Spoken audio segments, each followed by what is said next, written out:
We can hear you now. Okay, so I've been on mute the whole time. But yeah, it's figured out finally, and I'm excited that we have this going on. So thank you, everybody. Welcome to the Same Network 2022, 2 days webinar conference for the international students community.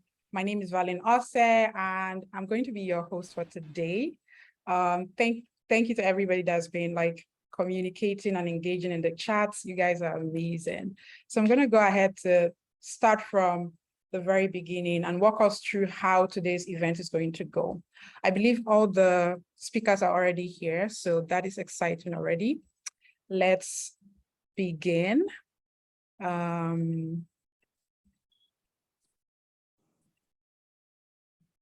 So we're starting off by telling you a little bit about the Same Network. So the Same Network is a community of international students all over the world. So it's a platform for international students to connect, make friends, achieve their study abroad dream.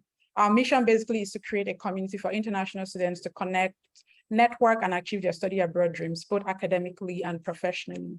So if you're someone who's an aspiring international student, or you're a current international student, or you're a graduated international student, this platform is for you to achieve any dream that you have in mind as a potential or aspiring international student. So you'll be wondering, what is our goal? Or what is our vision? Our vision is to become the #1 community for international students to build community and find mentorship. Mentorship is very important to us because we feel that it's very overwhelming to leave your country. I mean, it's a dream come true, but when you get to that country, you find out that you're not with your family, you're alone, you're trying to adjust to a new system, and you're doing it all by yourself. So community is key, and finding mentorship with people like you to guide you through that process is why we started the Same Network. I believe we already know who the founder of the Same Network is, and most of you figured this out already from YouTube. How did the journey start? It started from me posting videos on YouTube, and that's because a lot of international students, aspiring and current, were reaching out to me to ask me how the process is done, what it entails, everything in between. And I decided to make a YouTube video or start a YouTube channel to answer those questions for everybody, because I couldn't answer the questions individually. And what I thought was going to just be a YouTube channel grew into this community that we have today on Telegram and of course on all of our social media platforms. So our theme for this event is democratizing opportunities for international students. It's a 2 days event, and it's pretty much going to be today and tomorrow, a 2-hour event for each of the days, where you get to listen to our speakers share their story, their experiences as it is, nothing coated or sugar-coated to make you feel good, but just the way it is, so you learn from their experience and what it is to be an international student, especially for those of you who are aspiring to be one. So you're going to see these speakers share those journey. And of course, you're going to hear live experiences from some of the speakers as well. So this session would definitely expose you to some of the things that you've never really heard before. Of course, I cannot do this by myself. But before we get into introducing the team, the people behind this event being, live today, I just want to, say a few things, like a few housekeeping things, so we all have a very beautiful experience from start to finish. So as you can tell already, I had to put myself on mute, and that is very disturbing, right? Because when I wanted to speak, I didn't know that I was placed on mute. So if you wanted to say something, indicate by raising up your hand using the reaction feature on Zoom. So you can see a reaction feature on Zoom, and you can choose to raise your hands. Adele, right now, I see that your hands are raised, so you can use that feature. And when we see that, the moderator is going to bring that to our notice, and of course, we're going to, of course, call you to say whatever it is you want to say. But for a great experience for the speakers and yourself, would really want you to mute your microphone. Mute your microphone because we want everybody to have this beautiful experience, no noises in the background. If you see that you're making, there's a noise coming out from your end, we might end up removing you from the platform, because we want everybody to have a very good experience. Turn your camera on if you can, please. This would make it very engaging. We want to see your beautiful faces, want to see that we're talking to live people. We also want to know where you're watching this from. And of course, utilize the chat to engage with the speakers or other participants. If you want to ask questions, please use the chat. We have our admins and of course our moderators. They're also in the chat to answer any of your questions and also engage with our community. But most importantly, be respectful of other people's opinion. This is a safe space for anyone, everyone. You can say something, you can ask a question, but please be respectful of the opinion of other people, all right? So on that note, I'm going to call on Testimony to introduce the team so you get to meet all of us. Testimony, are you here? Okay, I'm here. Good. I don't know how to greet everyone since we have a mixed community now. I'm Testimony from Nigeria, and I'm here to introduce the local organizing team for this event. So of course, I've introduced myself. I'm Testimony. And then we have Captain Bulos from Dubai. He'll be handling the entertainment and is also the interlude manager. We have Julie. Julie is also from Nigeria. She's a moderator. You see her on the chat room already. And we have Dan. He's currently in the United States and is also handling entertainment. We have Lucy. Lucy is from Nigeria too, and she's handling the documentation. So we want to make sure that every question, every ideas that pop up in the sessions, they are being recorded. So she's going to be handling that. And of course, we have the host for this event and the founder of the SAME community, that's Valeen. I mean, you can see her face already. So we look forward to having an exciting time. So please feel free to give us feedbacks so that in other upcoming events we'll do better. So thank you very much and welcome to the same webinar. Thank you. Bye. Thank you very much, Testimony. I'm very excited about this event. So we're going to progress into,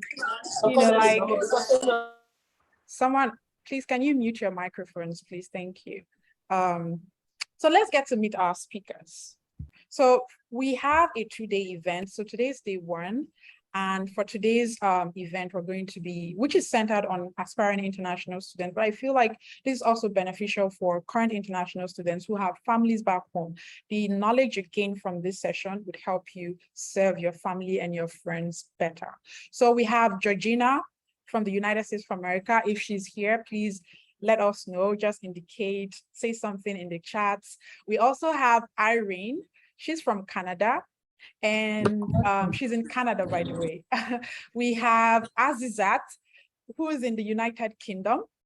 We have Yvonne, she's also in the United States. We have Rejoice in the United States. We have Tofumi, who's in the United States. She just recently moved to the United States from Nigeria, and she's going to be sharing her life experiences for the past 3 to 4 weeks being an international student in the United States of America. So these are the people that will be speaking to you today. Of course, you're wondering, why is my photo not there? I will speak to you, but I don't think it's going to be today. It will be tomorrow. So this is the speakers. If you have questions for them based on the topic that you're speaking on, please drop them in the chat, drop them in the comments, or raise your hands if you have a particular question, and they will answer those questions as well for you.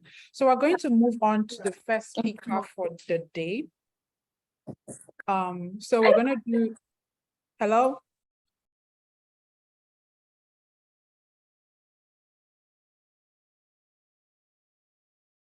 All right, I'm going to stop sharing my screen so we can let the first speaker start.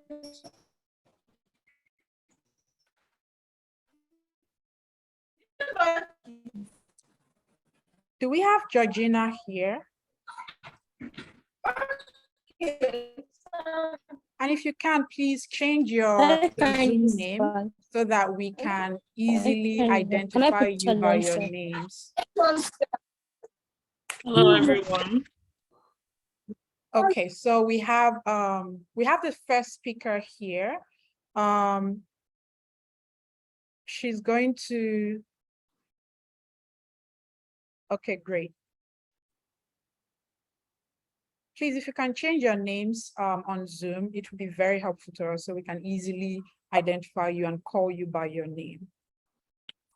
Georgina, are you ready? Can everyone hear me? Yes. Okay, this color. I think I've seen that one before. So for that, Please, can you place yourself on mute? Someone is like the background. I can hear things. Okay. Georgina, are you ready? yes, I'm ready. Can everyone hear me? Yes, I can hear you. Okay. All right. Thank you so much for having me here today.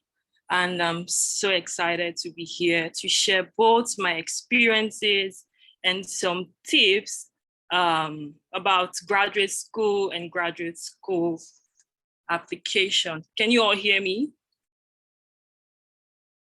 If you can hear me, please, can you just give me an emoji or show me a thumbs up so I know I'm not talking to myself? That would be good. Okay, so I assume everyone can hear me. All right, so today is going to be pretty much just me sharing my view on how you can secure both graduate school application and also funding as an international student, irrespective of the country you are in. Okay, so education, I believe, should be for everyone that is interested. And if you're willing to put much effort into this, it's going to be very rewarding. So first of all, I'd like to say that in order for you to be very successful in maybe graduate school application and all that, one thing is you need to set your goals, right? You need to set your goals. Excuse me. Okay, so you need to set your goals and avoid procrastination, because if you're starting this journey, it's gonna take you a couple of months, if not 1 year. So if you really want to get stuff done, I believe you should start as early as you can. And also, I think for this, for the next academic session, which is 2023, some of the application has started already. So, but today I won't be talking too much about all those stuff. What I really want to talk about is how you can secure funding as an international student. So don't forget that funding is really essential in this journey. You don't want to come to maybe to the US, or you don't want to go to other countries and be like, okay, I'm here now. How do I fend for myself? How do I also fund my education? You don't want to have that in mind, because you have other things that you need to be worried about aside funding. So how do you secure this funding? So most school applications usually come with funding. It comes with, excuse me, I don't know, something is going on with this. Something is going on with my PowerPoint slide. I feel like I'm missing points. Okay, so never mind.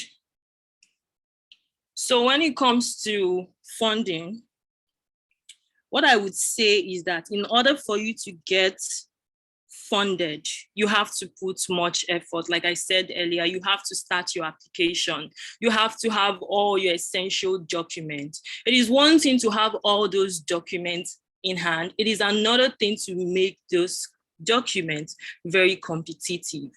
Now, when it comes to this funding, if you're giving admission, for the most schools that I know, it comes automatically with funding, right? So when you're getting the admission, you're also getting the funding. Now, I want you to remember that when you're funded doesn't mean that you will not work for your money. Yes, you would work for your money, but it might not necessarily be that, oh, you have to work every hour, every point in time. That is when you need to know how to plan yourself and know how to work your way around being funded by the school, either as a GTA. So a GTA is just meaning graduate teaching assistant, and a GRA is just a graduate research assistant. So it's more like you're working for the school and the school is paying your school fees, and then you're teaching or probably doing some lab work and all that stuff. So when you're on GRA, it is actually your supervisor paying you for the work you are doing in the lab or whatever department you are in. So that's the difference between this assistantship. And when they come with your funding. So sometimes when people get admission, they'll be like, oh, I don't have a funding. I don't know, how do I secure funding? You have to secure funding before you start your application. So if you know that a certain school is on your mind, is on your list of school, the first thing you need to check is what? The money. If they are not willing to pay you, then you zero that from your mind. You want to be able to streamline your application to the point that you know that all these schools that I have are going to give me funding. Know that when it comes to this assistantship, it just means you can work in the school, but you are limited to the number of hours in a week, right?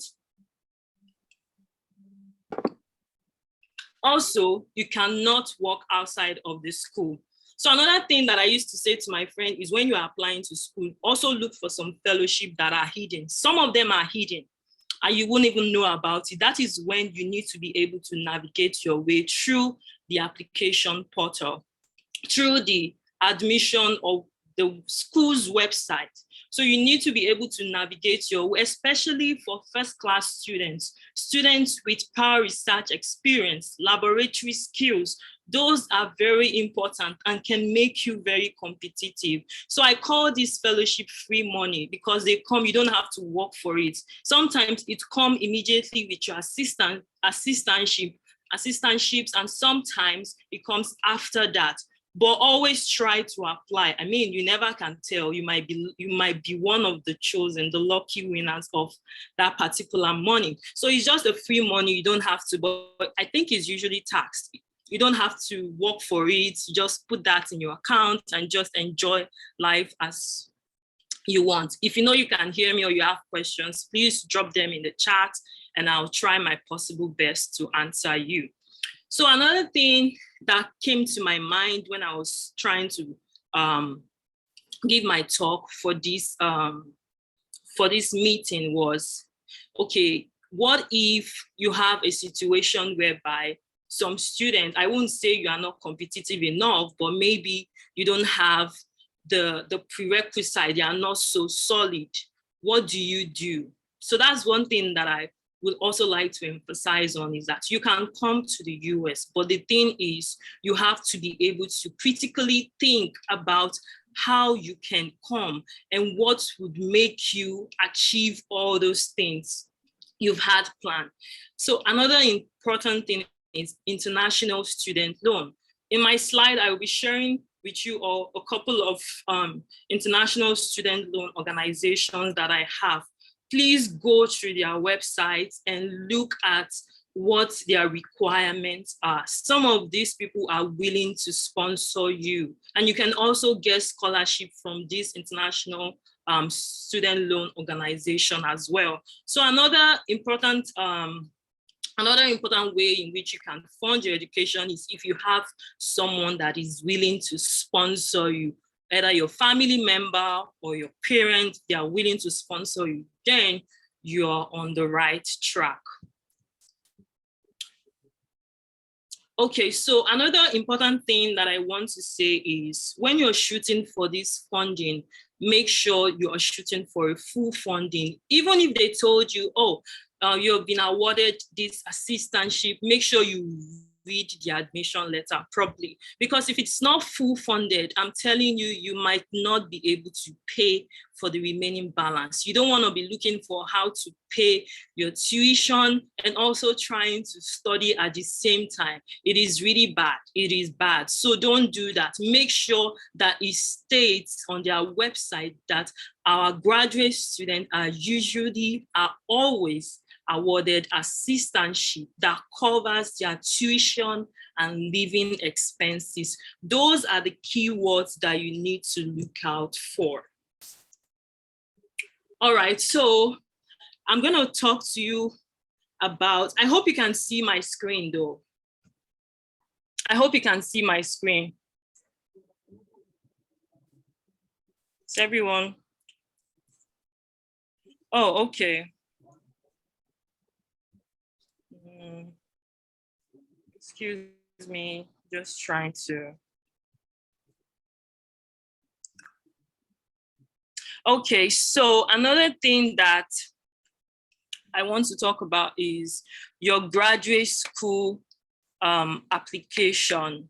Now, when I was applying during my time, when I was applying to grad school, I applied to about, I'm not really sure, I think it was up to six schools. And this is what I did. This is how I did it. I applied to schools that were very competitive. When I mean competitive, they were Ivy League schools in my own way. It wasn't Harvard or something, but to me, they were Ivy League schools. They were schools that I wanted to go to. And these schools, they have about a very, very low acceptance rate, right? They have, the reason why I'm saying that you need to spread your application to these three kinds of school is because you never can tell. One thing that I've come to realize about graduate school application and how they usually award students this funding and all that, it's depending on something, which is the pool of applicants. If you assume that, oh, this school is way out of my league, I don't want to apply to these schools, you may be, how do I put this now? You may be limiting yourself in the sense that, what if the number of people that are applying to Ivy League school as at that year, as at that semester or time is just one, and it's just you? That means you have a very high chance of being accepted by the school compared to when you have 100 pool of applicants. So this is important because if you decide to restrict or limit yourself to a certain types of school, your chances may be low. Most people that get accepted into Ivy League school, I know that yes, they are competitive, but usually it depends on the number of people that is applying to that school as at that time. So if they have lower number of student application, then they become very flexible on how they accept students into that particular semester or session. So that is why I said there are three schools. One is your Ivy League schools, two is your target school, and three is your safety school, right? Now the target schools, when you check online for some schools, and what I would tell you is when you begin to like narrow the schools and the courses you want to do, you begin to narrow them down and you check those schools. What is the acceptance rate of this school? That is how you categorize them based on their acceptance rate, right? Some schools can be between 35 to 75, which is usually called the target schools. And most times, if you have your TOEFL, if you have your test results, you have a first class or something, you're already becoming competitive for that type of school, right? Now, another thing is the last one, which is the safety school. When you think about safety school, you think about schools that are not so popular, schools that are not so stringent in terms of, how they accept schools that gives you funding, schools that people barely know about. I'm telling you, there are schools like that. There are schools like that. Even by looking at the website, you can be able to predict that, this school seems like they are not so competitive and I still have chances of being accepted. Mind you, if this school is not what you really want for yourself, you can always switch when you get here. The whole idea is for you to be able to come to the US and come to the US with a full funding, right? So these schools are usually 80%. They have 80% acceptance rate. So once you're applying to this school, make sure, do not say, oh, because this school is a safety school, I'll be like, I'm just going to apply. They're going to accept me that way. Make sure that your application is competitive across each and every schools. If you're applying to a dream school, apply like you don't want to apply again. You know what I mean? If you're applying to a target school, apply like you don't want to apply again. Same for safety school, because you never can tell. Safety school might get about 300 applications that are not so competitive, and yours might be top 10%. So you want to increase your chances. You don't want to be like, oh, this school is above me. No, I'm not going. You don't want to be like, this school is just too little for me. I don't want to do this kind of school. No, do not underestimate those schools, because you don't know. In the end, if you apply to 10 schools, let's say 10 schools, in the end, you want just one, right? And when you're getting that one, you want to have, let's say, admission or being invited over for, what they call it now, for an interview. You want to be the one choosing, oh, I want to go to this school. I want to go to this school because this school is better for me. And I've made my research. The cost of living is reasonable there. So you want to be the one choosing in the end, right? Okay. Hi, Georgina. Sorry to cut in. Yeah. I see one question in the Oh. chat. Do you want to answer the question? Or I know we have 5 minutes, very quick Q&A session at the end of your talk. Oh, I'm gonna try to wrap up quickly, but let me see if I can answer this person's question. He said, how do we identify these safety schools, and how do we identify that they give the quality that we desire? I mean, what I would say is, if you want to check, first thing, you look at Ivy League schools, you look at their websites. You can predict like, oh, these schools look like a very, very tough or a very expensive school for high class. And you look at some other school in which I don't want to mention the name. You look at some other schools and you be like, oh, the website is it's not working for me. You can judge by that. I feel like we as human beings, we can. Oh, okay. I feel like we as human beings, we can really tell something. There's this hunch about this type of schools that we are applying to. And you can check the acceptance rate. When you check this school and you feel like they don't have what you desire, you can check their acceptance rate and be like, oh, 80%, I'm just going to try. Now, when I mean you applying to safety schools, know the safety schools you're applying. Do not apply. I would encourage you not to apply to a college. Why? Because you don't want to be having some challenges during your visa application, especially for US schools. Make sure they are all universities, right? I'm not saying you will not get a visa for a college, but it's better you have admission in a university. Okay, have I answered your question?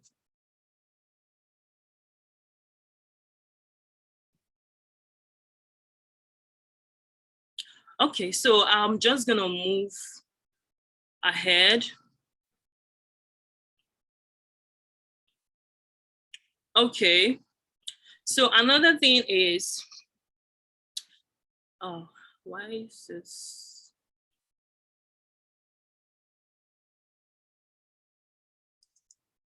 Another thing that I would say is, if you want to be accepted into, let's say, the fall of 2023, start now.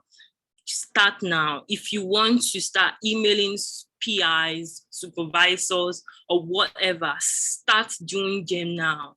Like, start drafting your letter. And I would say that you don't need, for some schools in the US, you don't need to be accepted by PI before you are being admitted. That means that your application is solely dependent on how competitive you are your test results, and the pool of applicants as at that time. So there are some schools in the US that they will tell you on their website that you do not need to be accepted by a supervisor before you apply. When you see that, shoot your shots, okay? Shoot your shots. Another thing I would say is have a spread list, right? A spreadsheet, so you know what you are doing, and so you'll be able to follow up in case you have any question about a school. You can start by the school name. Oh, the school name, when does the application start? When does the application close? Do I need a PI's approval before I apply? Does it have funding? Is it full funding? Is it partial funding? Another thing that I would say is if it does not have funding, and I'm gonna give you a list of some funding organizations, also include in your list that this school doesn't have funding. Then can I be able to use a loaning organization to actually get accepted into this school? For some schools in the US, I know that most of these schools actually accept different kind of loaning organization. Now you want to be able to include that in your spreadsheet. The reason why I said that is this: when you include it in your spreadsheet, peradventure you're not giving funding, then you know that you can start applying for a loan. Now, when I mean loan, people might be scared that, oh, loan, no, I don't want a loan. I would say that the US is already centered on loaning and all that. It's not a shameful thing here if you leave off on loan or something, but that's just like your last resort, right? That's just like your last thing. If you want to do it, if you don't want to do it, then I'll say stay away from it. Now, because I came here with a full funding, so I'm pushing you to also have a full funding. You don't want to be paying for loan like after your school and all that. And this loaning organization, they are actually very flexible in their payment. So some don't allow you to pay while you're in school. Some allow you to pay when you're done with school, which is also reasonable, right? And also some people will say, oh, I'm looking for a school that has full funding, that does not require me to do a SAT, or what is it called again? A TOEFL and all that test. And I also want the application to be free. No, don't do that. If you're doing that, other people are shooting for that same spot with TOEFL score, SAT, ACT, whatever result, and they have first class, and they are investing, like they are pumping in money for application. Okay, yeah, and pumping in money for application. So, all right, so with that, I'm gonna brush up through all this because my time is running out. And remember that Google is your friend. Don't plagiarize. When I mean plagiarizing, don't copy people's work. It's a crime. It's a criminal offense here. So these are some of the loaning organizations. If you have a pen, you can write them down. If you want to take a picture of it, you can take a picture of it and do your research about this loaning organization later on. All right, so I'm gonna be stopping here for now. Does anyone have a question or sorry? Okay, yeah, so I think that will be all for now. And I'll stop sharing my screen. So I think we have questions. Okay. Julie, testimony, do we have questions? I think someone raised their hands or something. Sorry, I have a question. If you have a question, can you please raise your hands? And that way we get to like identify those people. Also, Georgina, is it okay if you stop sharing so we can have like this discussion panel going on for the Q&A session? Okay. So we have a 5 minutes Q&A session with Georgina. If you have any question, raise your hands and should just pick on anybody to ask his question.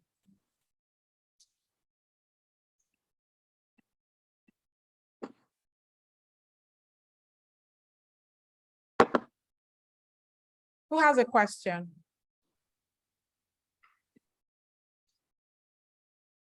I don't think anyone has a question. No, they do. I see Tofumi and I see Testimony and I see OG. So we have 3 people who have questions. If you have questions, just raise your hands, and remember, we have 5 minutes. I'm sorry, my raising a hand was a mistake. Oh, that's Tofumi, right? Okay, so we Yes, have ma'am. Testimony and OG. So I'll just go first. So my name is Testimony. Well, thank you, Georgina, for the wonderful presentation. So while you were speaking, you said the goal is to just come to the United States and be fully funded. And I was one that asked the question that for me, and I know that's the same for some other people, the goal is not just to come to the United States. It's because I'm living somewhere that maybe I don't have access to certain infrastructure. So I have to be sure that where I'm going to, it aligns with my research interest, irrespective of whether they have funding or not. Yeah, funding is a very important aspect. So how do we reconcile that when we are looking out for funding? Because you don't want to leave your country and go to a place and you cannot still get quality education. So that's my question. So when you mean you are looking for a place that meets up with your, in terms of research and all that. So what country are you looking out for? Are you looking to the US? Are you looking to other countries? Okay, and now what's your area of focus? Okay. All right. So with respect to my question, is directed to the United States. So okay. And what's your area of focus? What's your research interest? neuroscience. I believe there are schools that offer neuroscience. Yeah. In the US. And when you're talking about the US, like, it's one of the top countries where you can actually get to use some new research technologies. So it's not like you're coming to the US and you're going to like be doing nothing. Oh, my voice is low. Can you hear me though? Yes, I can. Okay, so when you're coming to the US for neuroscience, like my school, I think they have neuroscience. And in my lab, like, we use one of the top technology. It's not like you're coming to the US and just coming. I may have put that in a wrong way, but it's not like you're coming to the US and coming to do nothing, or coming to use what do you call it now, technological tools that are lower than your expectation. Like, US is one of the best country you can get to use all this equipment for your area of study. So US is good. That's what I'm trying to say. All right. So you are saying that even for safety schools, I can still have access to very quality infrastructure. Yes, but the thing is, just look for don't, when I say safety schools, like, look for RO, is it R2 or R1? Just look for R2, R1 schools. And I'm telling you that universities in the US that don't have the infrastructures, like, what university are they? They are good. Like, they might not be up to the Ivy League schools, but they do have all these infrastructures. And when you're looking at this website, you should be looking at what affiliations they have with other organization or something. Like, what kind of tools do they use, if that's what you have been using, if that's what you have been using back in your home country. I'm telling you that the US is not where you just come and sit and do nothing. It's a place where you sit and achieve something. And you're I feel like you're going to be very advanced in that area of study if you're doing neuroscience. I think neuroscience is a very good one here. Thank you very much. Do we have another question that she can quickly respond to, because the 5 minutes is almost up? But if she's not able to answer your question in this session, feel free to drop the questions in the chats. Remember, we have a major Q&A session at the end of this event. Like, when all the speakers are done, we have a major Q&A session. So you get to ask your questions as many times as possible. But I think she'll just answer one more question and then we can move on to the next speaker. R1 and R2. And they're just like, I mean, that's how they kind of group universities that are doing a lot of research. like the top university that does a lot of research, that publish papers and have these research facilities are usually the R1 schools, and they get a lot of funding. And the R2 is also more like the R1, but it's not like the R1 institution. So when you're looking for schools, you can look for schools that have both R1 or R2. They're still the best.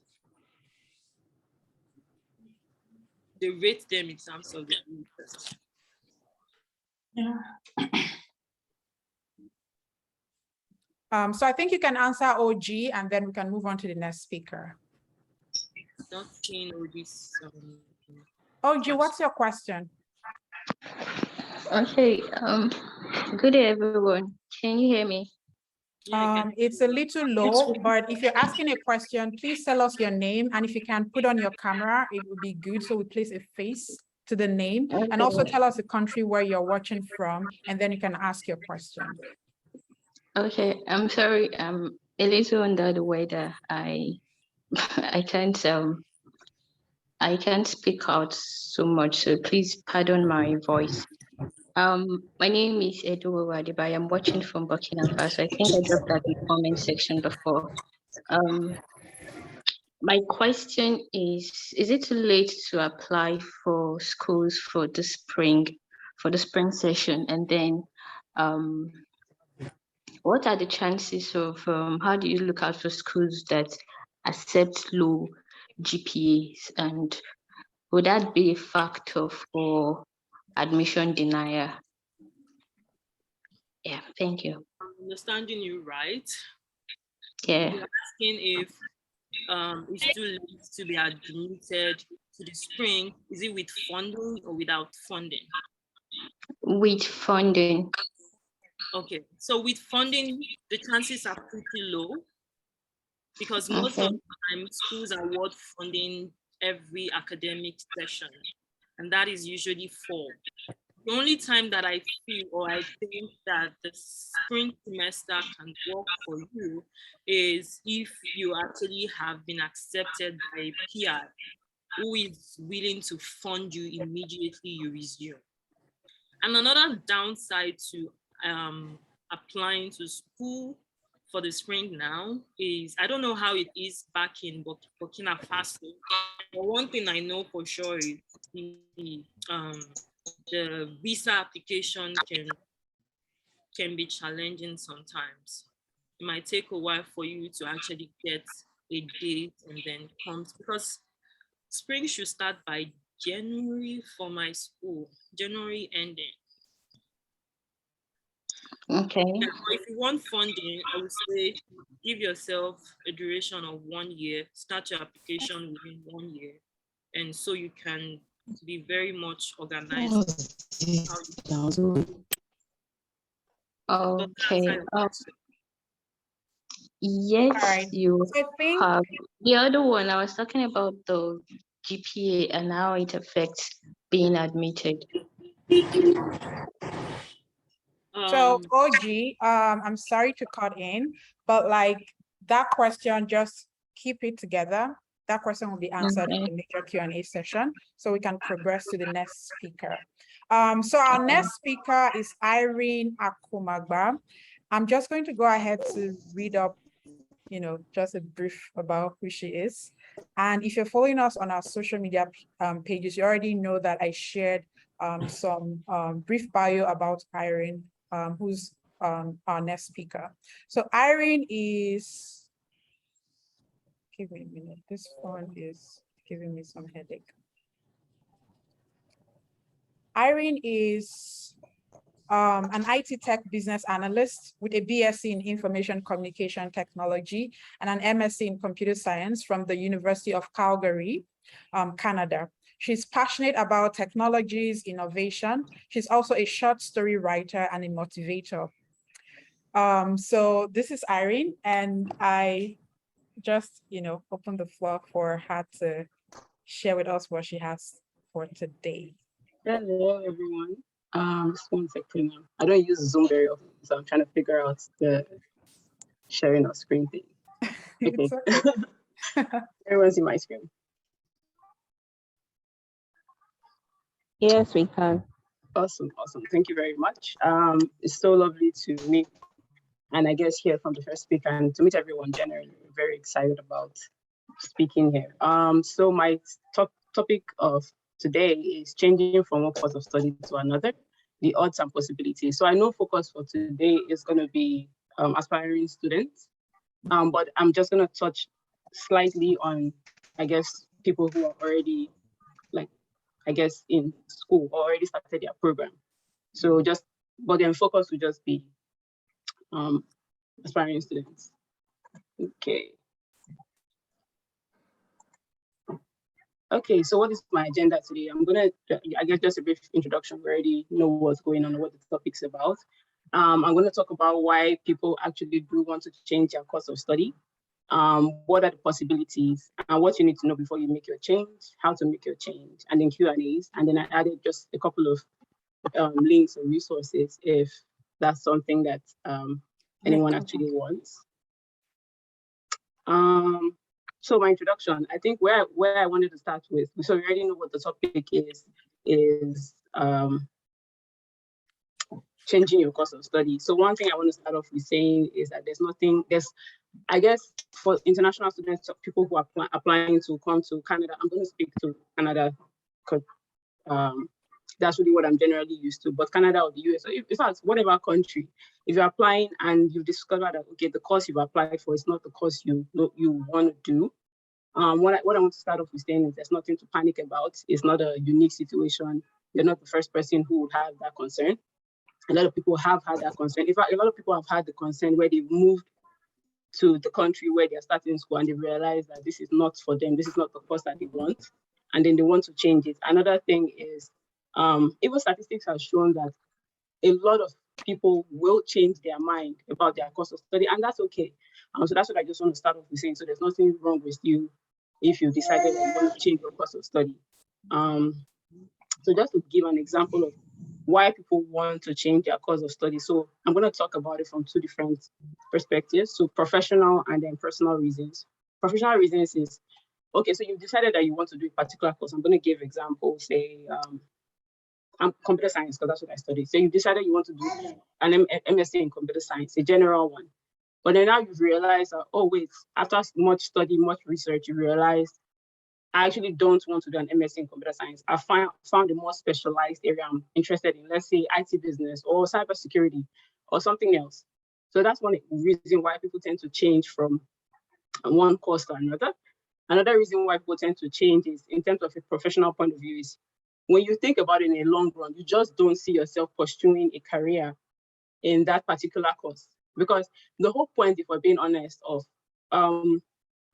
doing a course or going to school is for you to pursue a particular career path. Now, if you just don't see yourself, you've thought about it and you realize that, you know what, I don't see myself pursuing this as a career in future. There's no need. There's literally no need for you to start that program. So that's another reason why people tend to change their mind about a particular course of study. So in terms of the personal reasons is, first of all, you realize that I don't know, this may vary for different schools, but then different schools have different campuses.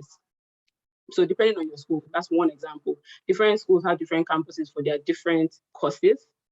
Some bigger schools already have everything in one place. Some other schools don't have everything in one place. Now let's assume you've chosen one course and you realize actually that course is not going to be in that campus. So you want to change of location.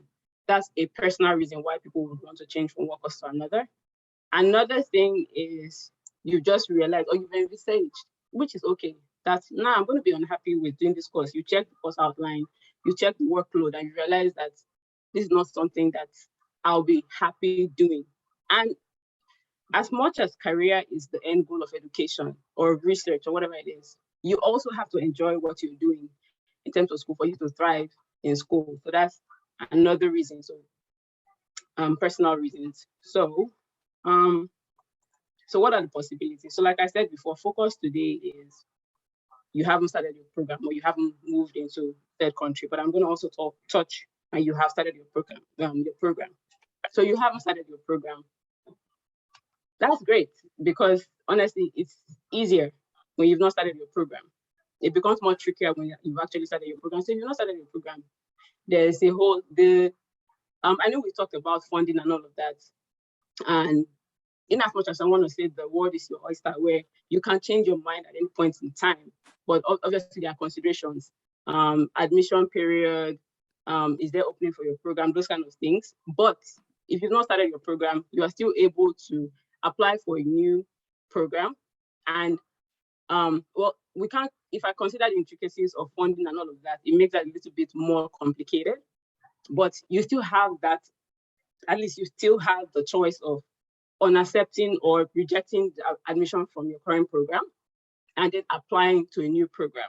Obviously, you have to take into consideration time and all of that. That's something I'll talk about eventually.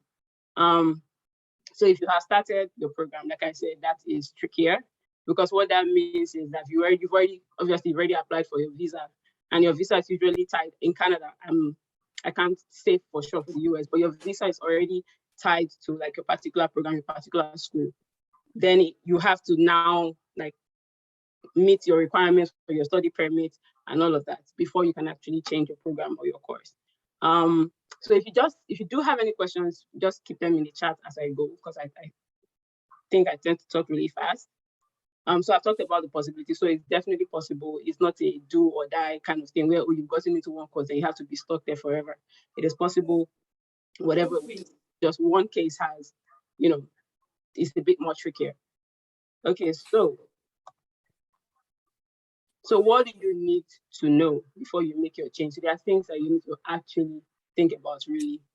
So be sure that your change is actually worthwhile, like you really thought about it. That's one thing you want to start with. You've actually thought about it. It's not just because, this program, for instance, you see the program outline or your courses of study, you're like, this is going to be hard. I don't want to do. That's not a valid, I guess, and I can't say that it's not a valid reason, but I'll say you have to really think about it, that you're not just running away from what I like to call challenge. If you've thought about it, you've thought about your 5-year goal, your 10-year goal, what's the point of you going to get a degree is. You thought about it and think this won't align. Be sure that it's actually worthwhile. And you're not just bored. That's another thing. You're not just bored. It's not out of boredom. You're not just doing it. My friends are doing that. I'm going to do that too. So be sure that the change is actually worthwhile. The next thing is seek counsel from authorized personnel. One thing I want to say, and one thing I've learned is, I'm sorry, could you please mute your mic? It's a bit distracting. Thank you. So another thing I want to talk about is to seek counsel from authorized personnel. One thing I like about, and anybody who has schooled in the US or Canada, even the UK, can talk about, is how you can literally start communicating with the school right from your admission process. You can ask as many questions as you need to from the International Students Office, from your program coordinator. Just really, you can ask questions.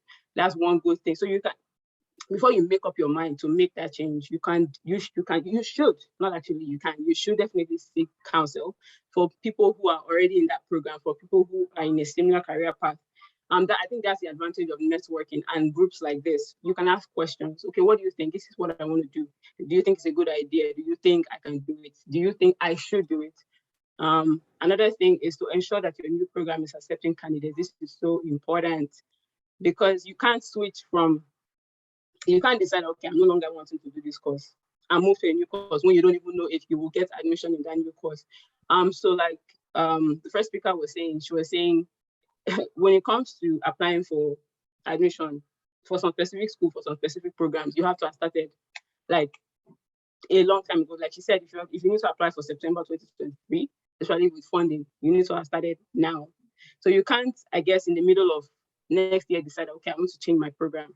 First of all, the application deadlines for those schools might have, or for that specific program you want to, might have elapsed, or there's no room in that program anymore. So that's another thing. You want to ensure that your program is still accepting, the new program is accepting candidates.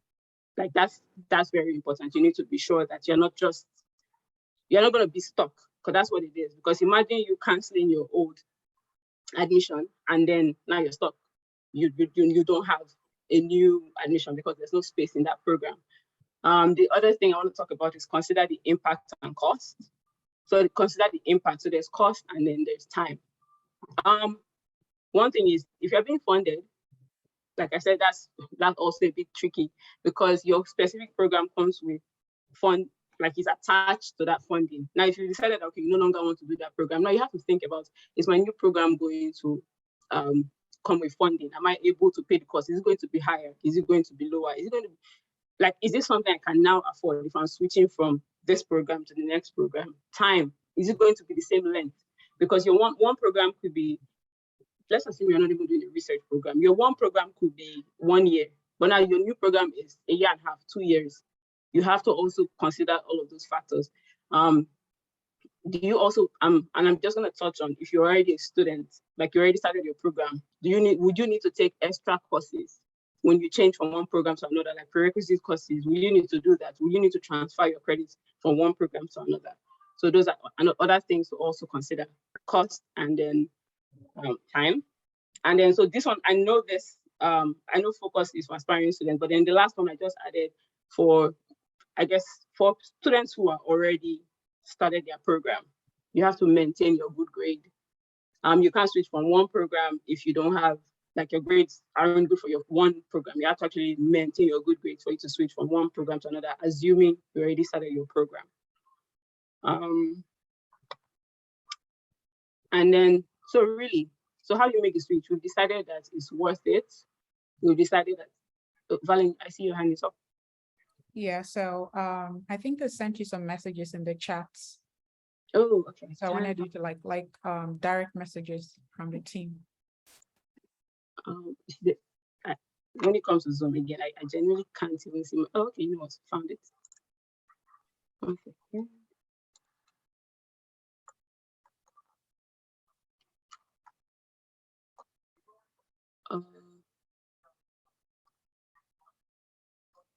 So which of the chat is this on Zoom?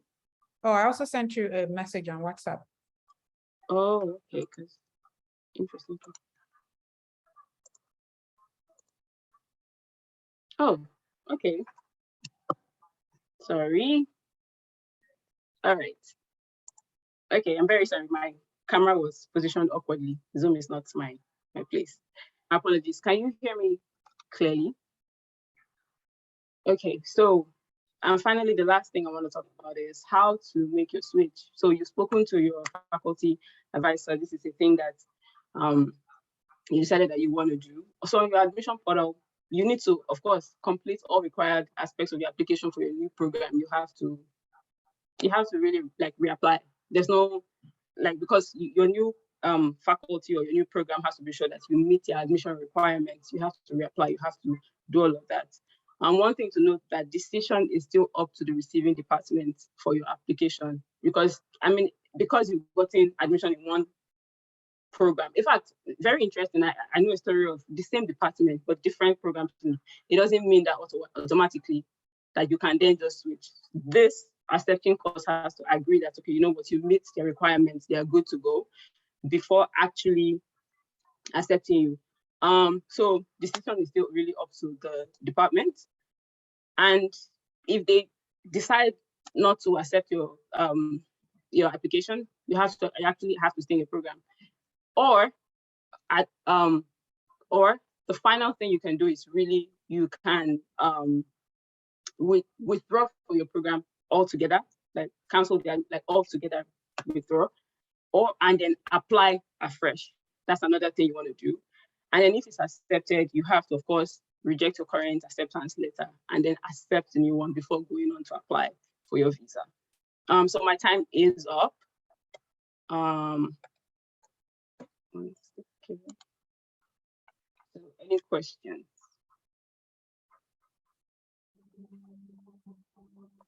Thank you so much, Irene. I really learned a lot. I know it would sound very cliche because I'm already graduated, but I feel like the information you shared, if I had that knowledge before I started, it would have helped me, because most times we just come in because we want to come in. But at the end of the day, there are a lot of information, or things that we could have done, like tips and success, nuggets here and there that could have been very helpful. And I didn't have that knowledge. So if anyone has any question, please raise your hands or drop the questions in the chat. If you don't want to ask it publicly, the moderators would ask the question for you. We have 5 minutes for this session, but of course, remember that we have a major Q&A when all the speakers are done speaking. So please, if you have a question, go ahead. Okay, so I do see one question as regards the change of course. Is it possible to change the course of my study before applying? And do I need to do a course related to my first degree? Yeah, so it's definitely possible for you to change the course of study.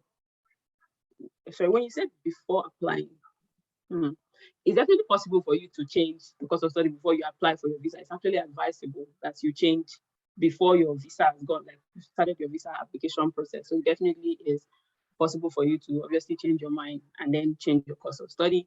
Do I need to do a course that's related to my first degree? So that's a very interesting one, actually. I think it's advised, and I guess one of the other speakers can speak to that. I think it's, people say for visa purposes, it's advised that you do a course related to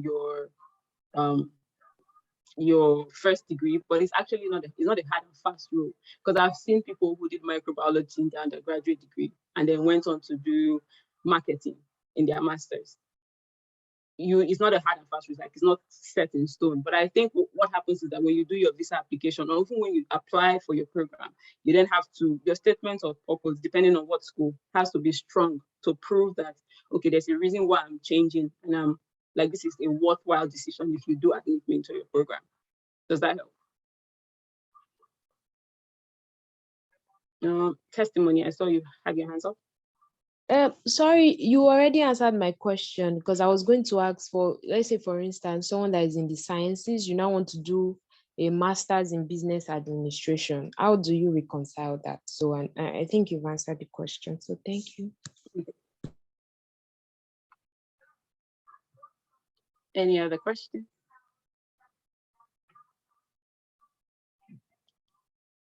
All right. If we don't have more questions for Irene, she will be here for the major Q&A session. So just drop your questions and you have the time to ask more questions during the major Q&A session. So we're just going to have a 5 minutes interlude before our next speaker arrives or comes on board. So for this 5 minutes interlude, it's going to be a quick teaser or game or a challenge. So I'll be asking you questions, and if you can answer the 5 questions or 3 out of the 5 questions correctly, you stand a chance to win something. And I'm not going to say what that thing is, but trust me, you want to win it. So I'm just going to go ahead. Let me start sharing my screen. Then we can do the 5 minutes game session. Whoa, you're not supposed to see that.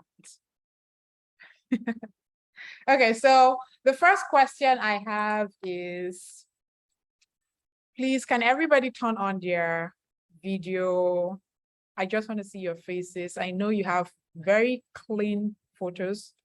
I can see that, but if you can just turn on your videos, I'd really, really appreciate it. The first question is, what is the year that the same network was founded? That's the first question. And if you have the answer, please just raise your hands if you know the answer. In what year?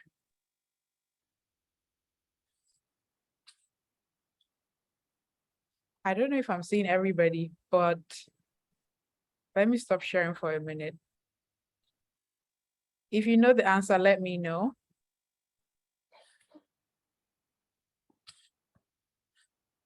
Oh no, if you're an admin, if you're a volunteer, you're not eligible to participate.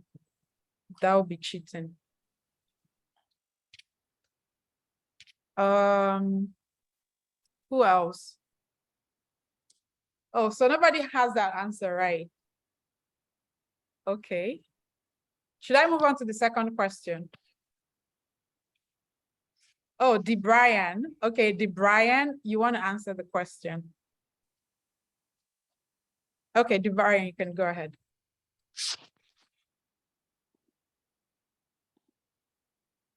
Where's DeBrian? Did we lose you?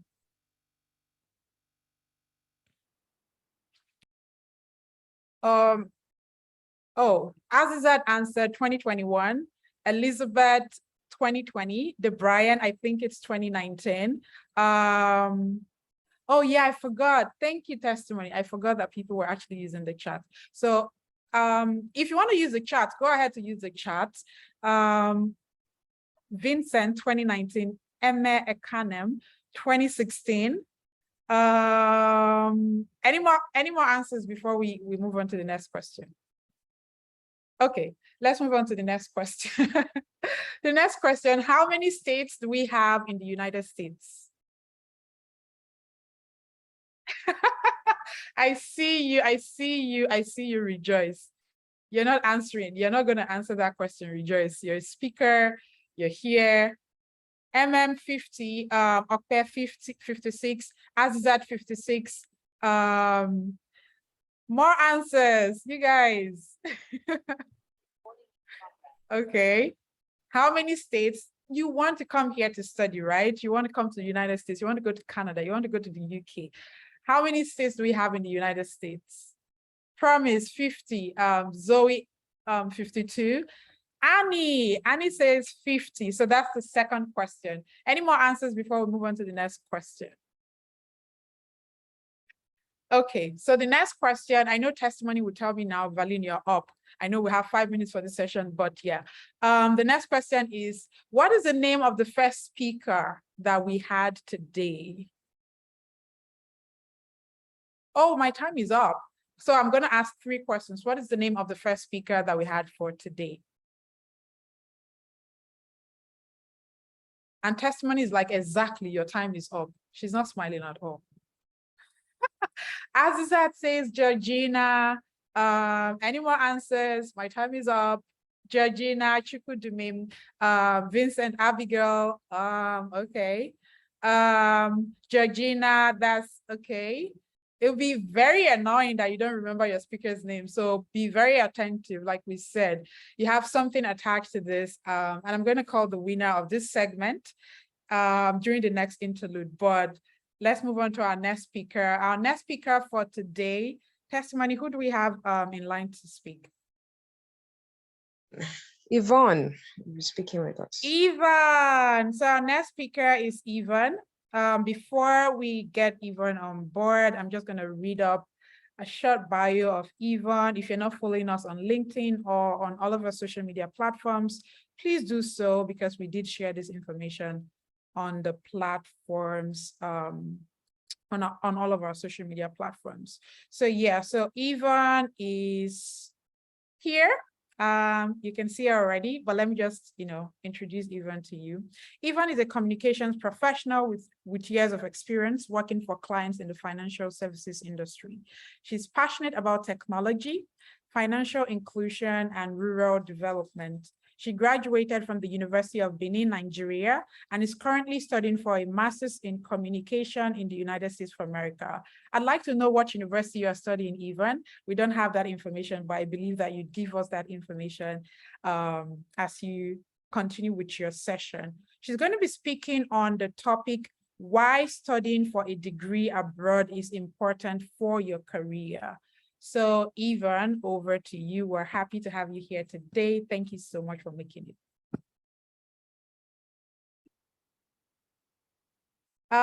You are on mute. Oh, I'm muted. Okay, so I want to share my screen basically. Yeah, you can share. Let me stop sharing my screen. I think, am I still sharing my screen? No, I think I am sharing mine. Okay, perfect.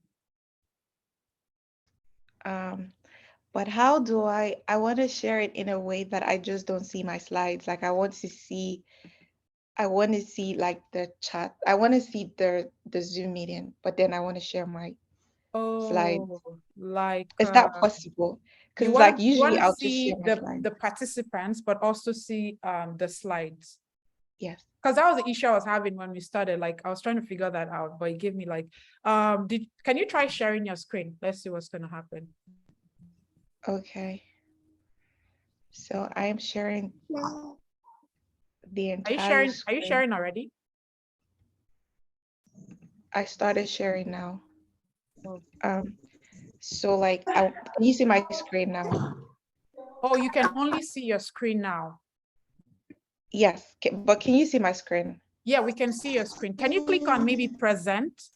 Is there somewhere? So I can only see my screen, but I can't. Oh, you can only see your screen when you do that. That's the issue I had earlier. Does anyone have any knowledge about how to get that fixed? And this is PowerPoint. Yes. It's just weird that I'm talking, but then like, and it's not a meeting. If it was work meeting, I don't mind. But like, yeah, this one, I kind of feel like I don't want to see my screen only. But it's okay. I'm just gonna start. Do we still have Irene here? Because I think she presented with her PowerPoint. Was there something you did? Did you give permission to anything? No, I didn't need to give any extra. I just shared my screen. I mean, I'm using, fair enough. I'm using two different screens though, so maybe that's why I can't. Oh, yeah. Okay. What was the chat? Yvonne, can you maybe log out and then log in and share the screen again? Okay. Like log out of this meeting? Yeah, just maybe leave the meeting and join in again with the link that I sent to you personally. Okay, let me try. Then try again. And please, if you're here as a speaker, we're going to be communicating with you on Telegram, in the chats here on Zoom.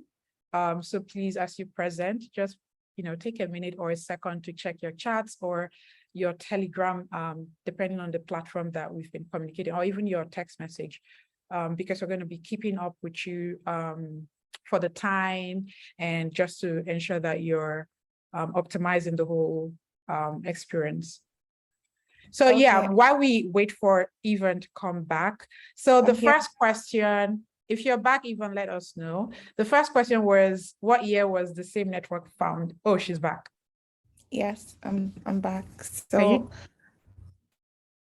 is it still the same thing? Try. Do you have the link? And you can send me the link and I can present. I can share my screen, and so you be the one to tell me next slide.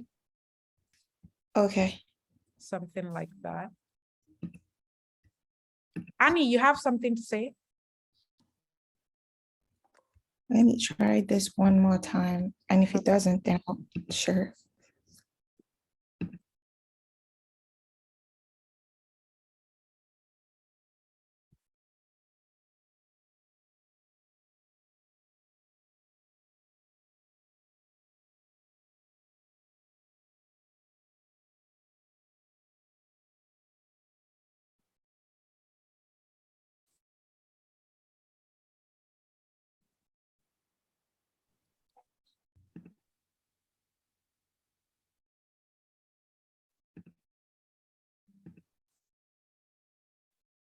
Okay, this feels better.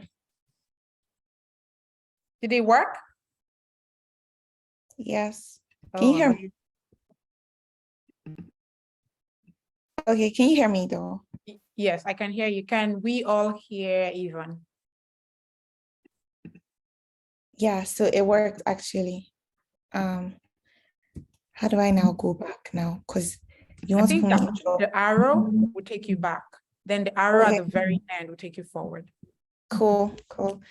I'm so sorry, guys, for this whole stress of figuring this whole thing out. Okay, I am excited to be here.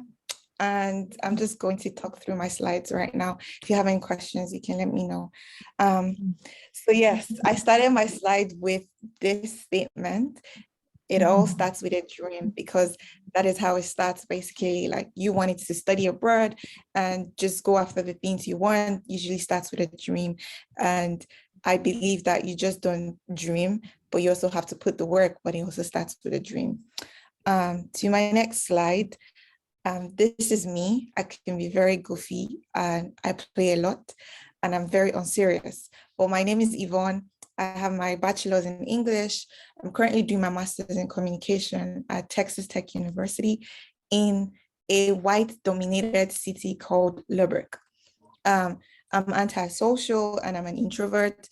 I have a YouTube channel, on and off YouTuber, but that's how I met Valeen actually, on YouTube. And I watched the video where you talked about your graduation. It was so emotional. It was really emotional. I was like, oh my God, I'm good to cry, but it was very emotional.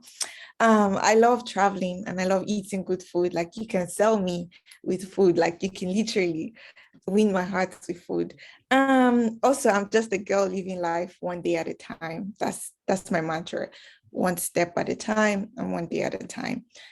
Okay, so what exactly am I talking about today?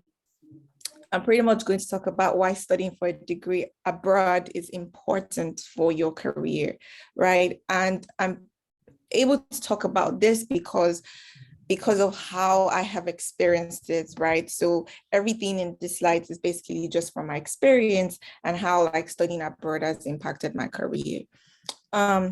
The first thing, which kind of sounds generic, is that you get to experience a different style of learning, right? Now, this sounds generic, but nobody prepares you for how much shift you're going to have in your mindset about learning, right? Back in Nigeria, or like, I don't know about other African countries, but like a lot of the things I would say back in Nigeria, because I'm from Nigeria, it's like you just cram and then you go write an exam, or like you just like have lecturers who tell you A is for God and B is for me and C is for the devil, you know, like all those kind of very scary things. It's different when you, now don't get me wrong, this is for people who I am talking about how studying abroad impacts your career, but I'm never going to be able to talk about this without talking about how it also impacts your knowledge, right? And so like this whole different learning style is very important because a lot of the things about even plagiarism, right? I know someone here who literally like lost her chance of an assistantship because of plagiarism. And then like, it's not really that deep back in Nigeria. Like we just say plagiarism, but like here it's such a grievous, like it's seen as such a grievous sin. Let me use the word. Also one time, I have exam anxiety. I'm not very good with writing exams. And so when I got here, I had this lecturer who I needed to write an exam, and I emailed him to say that I needed like extra time for the exams, and he never saw anything wrong with it. Like he gave me extra time for the exams. So like there's just a whole different mindset about learning. It's enjoyable, right? You're not like, even if you're tense and you have like a lot of things to do, you can pace yourself. It's fun because you can also like take trips. Nobody is coming to like tell you that, oh, if you don't submit this thing at this deadline, then you are going to be in big trouble. Like all those things are not like that difficult over here. I don't know if that's how it is in other schools, but like in my school and the way that I experience it, I would definitely say that studying abroad like makes you experience a different style of learning, and certain things are very practical. Like here, even I'm studying communication, but then we have a lab. Like for goodness sake, when I was in Nigeria, like we didn't have a lab. And even if we did, like I don't even know what that lab looks like. But here, like everything is practical. You're doing what you're being taught, right? So that's also great. The next thing that I have here is enhanced perspective. When you study abroad, you get to see life from a different perspective. And this is so true. Nigeria makes life hard. When I was in Nigeria, like at some point, I was almost getting depressed. I was like, God, if I don't leave this country, I'm just kidding, but like, I'm very serious. And funny thing is, I was pushing to go to the UK. I was meant to go to the UK in 2020, and then COVID happened and I never was able to go. And then in 2021, I was like, how about I just give the US a shot? And for the first time I did, right? But my point is, you get to see life from a different perspective. You see how certain things work, right? And you're just like, oh my God, why didn't I have this back in my country? Or like you see certain problems, right? And you'd be like, how can this even be a problem? Like if this, to me, like this is not a problem. Like I'll give you an example. One time I was sick here, and then the doctor who was attending to me said they were going to do a test, and then when the result got out, it was like, oh, I think you scored high in our depression test. And then they wanted to put me on medication. In my heart, I'm like, the heck? Like I was in Nigeria, I was not depressed, where I would be in traffic for like hours. And then how much more I'm here, and then you're saying that I'm depressed. I'm not depressed though. I was just down, but that's not depression. But like, I'm just trying to say that you experience life from a very different perspective. You're able to like just explore and travel and like just see the world from a whole new like horizon, basically. And that also impacts your career, because especially if you're someone who like does strategy, like you're just going to be able to have an impact or an input in whatever strategy section that you're going to have. The next thing is such a very like, it's such a very big debate where people say, oh my God, like, should you do a master's without work experience and all of that whole thing? And I decided to put this as part of my slides, because I'm not here to tell you, oh, make sure you have experience before you go to your master's, or don't have experience or something. Like, it's your decision to make. But from my own perspective, it benefited me. Like, it still benefits me, right? And so I'll give you an example. When I was interviewing for my, but to be honest, like I wish that I did my master's earlier. Like I would wish that I didn't stay that long before I did my master's. But then like the experience also paid off. So when I was interviewing for my internship, it was so easy to talk about the things I had done, right? It was such a good flow.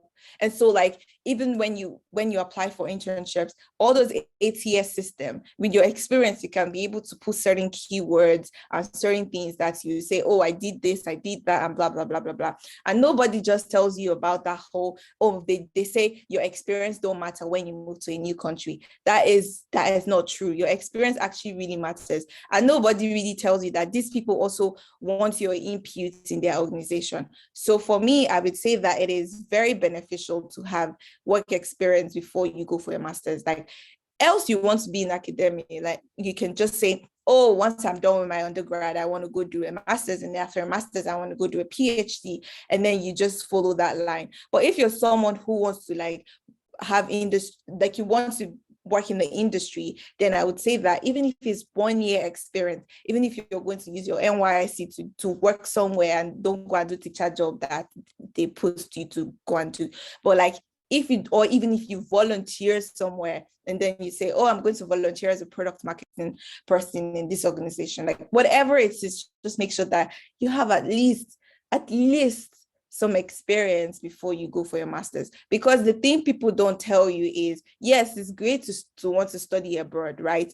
But it is honestly not just like, it doesn't just come like this. It's not easy peasy, because when you want to apply for internship or you want to apply for jobs, you're actually competing with citizens, right? And you're competing with people who might even have more experience than you do. So you want to actually put your best foot forward. It can be so depressing if you're trying to get an internship, you don't have an internship, or you're trying to get a job. And also, let me just say this so that it doesn't sound like I'm talking like someone that everything is great and fine, because I'm not in the class of people that will tell you that life abroad is just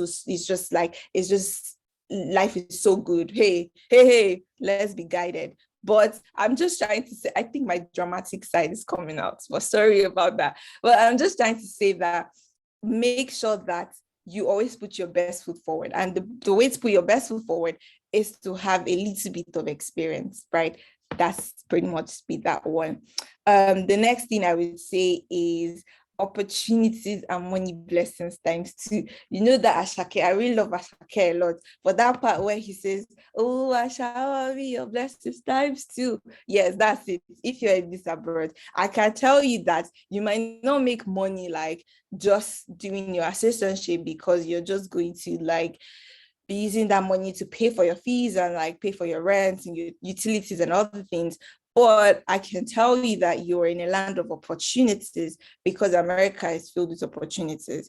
Then you can talk about money because, and this is me actually saying from my own earn, because my internship paid me such a whole lot of money. When I made the mistake of even trying to convert it to Naira, hey, it was 3 million. And I'm not even joking. It may seem like a big money in Nigeria, but here, like when you pay for bills and you pay for this, you pay for that, like your eyes will just come to the realization that you didn't even need to convert that money. But then it gives you hope and say, oh, if I'm earning this for just an internship, how much more like when I have a full-time job, right? And so like it would be better. And one thing I also say is like, do not pressure yourself, because that whole expectation that people have, like, oh my God, when I come here, life is going to be awesome and all that. It can be very depressing, and you can also have a lot of self-doubt. This is me who like had experience back in Nigeria, but when I was interviewing like for internship, I would say that I had so much like so much self-doubt. Even when I was on my internship, like it was such a battle in my heart every time. And then how much more like even trying to get a full-time job, or even certain mistakes that you even make. Like, I don't even want to talk about my life story here, but this is me telling you that coming abroad like gives you a better chance to earn more money that Nigerian employers might really not pay you. And then like you're just open to so many opportunities. The next thing that I pretty much would say here is network, right? So like just studying abroad will make you like connect with people that you possibly may not have been able to connect with in your home country. And that is that's the honest truth, right? It's like saying that, oh my God, I'm dating a white guy, but like if you're back in your country, like how would you date a white guy? Like you possibly might not have met a white guy. And this is not me saying you should date a white guy, because like I did, but like, man, it's just another experience on its own. But I'm just saying that like you're able to network with people who can be like who can end up becoming your business associates, or who can end up like opening you up to opportunities and all of that. And I'll give you an example. Like when I applied to like where I had my internship, it was through like someone that I had spoken to, and I was like, oh my God, I'm trying to get an internship. And then he told me like, oh, that I could apply to his company and all of that whole thing, which I did. Like even when I was trying to apply to Google, like you pretty much would just have someone drop you a reference, right, internally, so that at least you can get a chance to interview. But if you come abroad and say, oh, I want to just be by myself, I'm not a people person. Ideally, I'm not a people person. I don't know how to make friends. I don't know how to keep friends. I'm just by myself. And life has been good to me that way. But then like when I came here, I just realized that you cannot always be that way. You're going to need people because you're in a strange land. But this is me promising you that if you study abroad, you're definitely going to expand your network. You're going to like have beyond network, like you're also going to have more like chances of dating people outside of your race or something, you know, and that is actually going to broaden your cultural view, right? You're going to experience like different culture, try different meals, visit different places and all that kind of thing. Yeah, so that brings me to the end of my presentation. If you have any questions, you can let me know. That's just like a summarized version of my experience and how I think that studying abroad impacts your career. Thank you very much, Yvonne. I didn't even expect you to say some of the things you said that were very personal, but you just went for it. And I'm like, oh my God, we needed that, because we need people to understand how real this experience is, and how can an experience be real if you don't even get to share those things with this community of international students. So I really appreciate you bringing in that spice, that perspective of your personal life, so to speak. I'm like, wait, did she just say she's dating a white guy? Yeah. And it Yes. me in my Telegram group where we're doing some chit chat.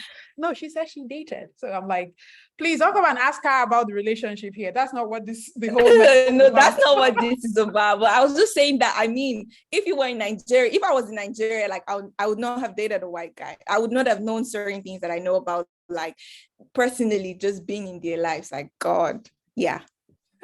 So yeah, if you have questions for Evan, we have 5 minutes of Q&A session with her, very brief, quick. We have a major session of Q&A after all the speakers are done. So please ensure you stay to the very end. So just go ahead to raise your hands, ask your questions in the chat. If you don't want to do so publicly, the moderators will ask your questions for you. So let's start with the questioning. Also, do me a favor, please subscribe to my YouTube channel, Lou. Oh, by the Please way, do. subscribe to her channel.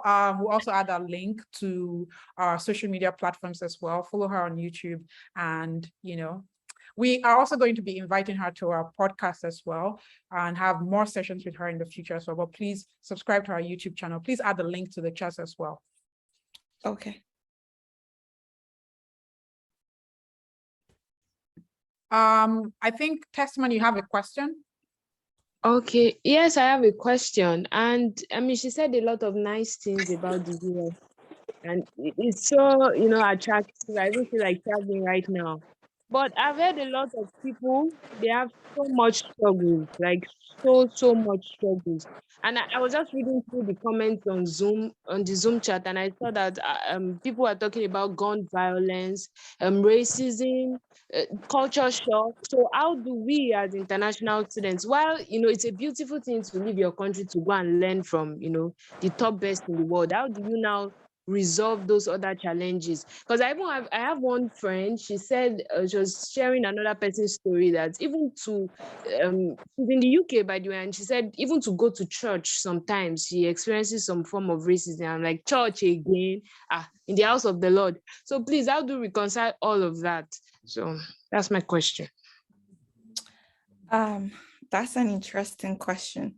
So it's like saying that if you're in Nigeria, I mean, I'm so sorry to bring this up, but again, like in Nigeria, you're in church and then like they just kill people anyhow, or like you don't have security, like there's nothing. And to be honest, I'm Nigerian in flesh and blood and in heart and soul.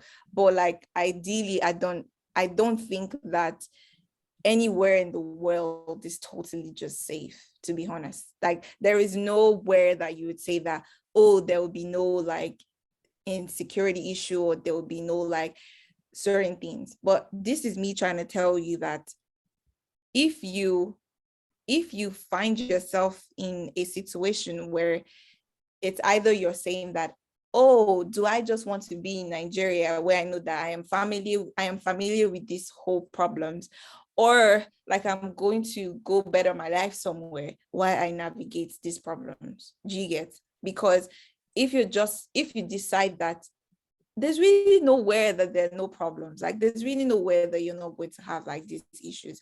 In talking about like racism, to be honest, it took me a while to convince myself that I don't even need to feel like I'm a second class person, right? It's like your mind just automatically makes you feel that way because it feels like you're in the land of like different people. But what does the Bible say? The Bible says that the earth is the Lord. So the same God that actually put me in Nigeria and now I'm in the US, as long as it is God that actually owns this earth, my dear, I am good anywhere and anytime. I am good. Well, I'm just trying to say that you two don't put yourself in like me. I don't go certain places. You will not find me in certain places. Like you in the club, you won't find me there. In certain places where there might be issues, you won't find me there. So I would say that you cannot, because of these problems, not go after your dream or go after whatever you want, right? Because if you stay back in Nigeria, you have these problems, except racism. But if you even go to like Europe, you will still have those problems there. So are you just going to say that you're not going to go anywhere to advance yourself because of certain things? Yeah, that's what I would say. Yeah, just to add to what Evan said, this is a very, very sensitive topic that we actually need to address. I was speaking with my friend earlier, and then I was like, oh, our next event is going to be candid conversations, where we get to talk about sensitive topics in the international student community that barely gets talked about, right? And this is one of the key things that I had in mind. Like, I'm in Texas, and in Texas, you can own a gun like without, you can just own a gun. You don't need to have, I think it's like a license, or you can just go and buy a gun. And so if you're in a state like that, where there's no gun control kind of thing going on, as an international student, first of all, you're already like in a place where like, oh my God, am I safe all the time, right? But I think the knowledge of that in itself gives you the awareness, first of all, and then you understand, because you need to understand where you are, what is happening. I know that we're here for international students, whatever, but you also need to stay up to date with like the news, what's happening. And if you're conversant with what's happening in your environment and the state that you're located, then you begin to align yourself to that state's policies. For instance, I cannot leave my home or my apartment at a certain odd hour when I already know that anybody, if you drive anywhere, somebody can just come out and then give you boom like this. And the worst part of it is you don't want to even get involved in that kind of situation where your father, your mother, your brother, your sister, imagine just ending like that because maybe you just wanted to step out. I'm not trying to say that you cannot go out when you want to, but knowing that this is the kind of things that happen in a particular state or city that you're located should give you that, that, I don't know, like it should put you in a position where you take certain decisions that would be nice for you. In Nigeria, there's kidnapping going on every single day. We hear news, we see the stories, we see what's going on. So it's not even a case of the United States of America or a case of the UK or a case of, no, it's everywhere. So when you're here as an international student, first you need to understand, who are you? You are not a citizen, you are not just anybody, you're an international student. So that should, affect or influence anything you do here. The kind of friends you keep, the kind of places you go to, and the kind of things you do, because you don't have like immediate family to run to or call to when you're in trouble. And before something can be done, it might already be too late. So you need to understand that. And so this should also influence the kind of schools you're applying to. If you're someone who's like, oh my God, Texas, anybody can just own a gun, and you don't want to be in that kind of environment, then don't apply to schools in Texas if you feel a certain kind of way about that. So that's why your application process, just like Georgina was speaking about, you need to do your research. You need to understand what's happening in the terrain that you're interested in, and you need to put that into anything that you're doing and make such decisions. We're late already, we're out of time. So we're going to progress to the next speaker. We have Azizat, who's our next speaker. She's in the United Kingdom, and I'm just going to share a little story or bio about Azizat. Please follow us on all of our social media platforms if you're not already. Azizat completed her BSc in Human Anatomy at Babcock University with a focus on neurobehavioral research. She completed an MSc in Cognitive and Clinical Neuroscience with a project focused on visual perception and psychometry schizotypy or something. I don't know what that word is. But she's currently a doctoral student with a focus on neurocognitive and neuropsychological research. She's a member of the ARU Self and Body Lab and a PhD researcher at the Cognition Research Group, Cambridge. She works as a clinical research assistant in the NHS and a research associate at the Brinton and Sussex Medical School with a focus in, I don't know what that word is, research. So she's going to be speaking on choosing the right major for your study abroad plan or pursuit, STEM long-term goals. So serious, follow me to welcome Dr. Is it wrong to call you Dr. Azizat? Or Doctor to be? Doctor to be. Let me just start by saying, can everyone hear me? Because sometimes anytime I'm on Zoom, I tend to kind of cut out. But yeah, I will just try to share my screen because let me just see. So can you see my screen? Yes, we can see your screen. Okay. Perfect. So hello everyone, my name is Azizat. Thank you, Valeen, for giving such a detailed description. So today I'll just be talking about sorry. Today I'll be talking about how to choose the right major in STEM. Now, I know that the sort of advice and tips that I would give would be very specific, but I tried as much as possible to give like a range of options. Hopefully one or the other would help you.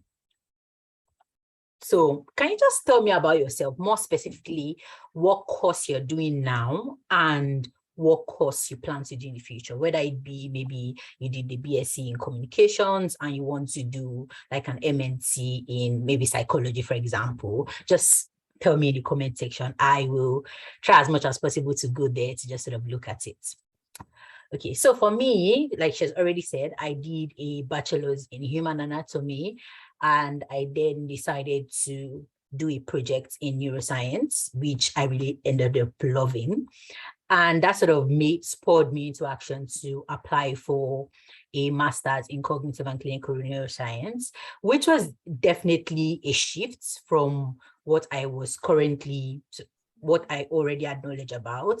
And that shift was something I think one of our presenters had already talked about, sort of switching to like a different sort of course from what you've done before. And that switch, it took me a bit of time adjusting in the new role. So we have one person say, Rejoice, MSc Biomedical Science. We have someone who is changing career to BS, I think that's Bachelor of Science Nursing. I'm not so sure, but I think that's it. Okay, so let's just move to the next one. I don't take too much time. So the aim of this presentation is to offer tips on how to select the right STEM major for your study abroad pursuits. And I will give some recommendations. I will highlight a few scholarships, some general university tips, conference guides, fellowships, jobs, skills, maybe and other resources that might aid you in selecting the right field. Now, a lot of what we've heard so far has been from the US, which is fantastic. Like, I wish I had all those resources and information before I sort of applied for a master's.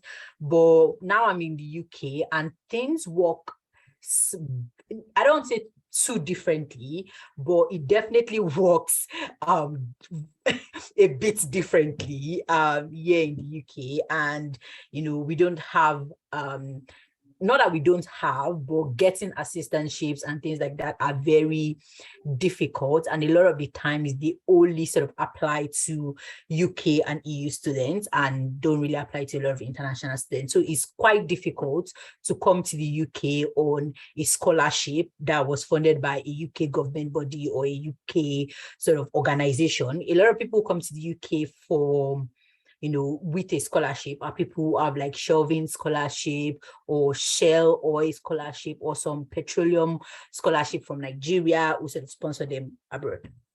Or maybe they get sponsorship from where they work, their companies. Okay, so I would be shaping my whole presentation around the 5 W's and basically the questions that we need to ask ourselves that would help us to choose the right major. So the first question is, where am I now? And where am I now? I'm not just talking about sort of your geographic location, which is one of it, but what degree have you sort of completed, or which one are you currently sort of completing? What are your academic achievements in terms of like your grades from your score and things like your GPA and things like that? You need to know where you stand, whether it be like really good GPA or, you know, subpar GPA or low GPA. Like, you need to know where you stand and be aware and comfortable in where you stand.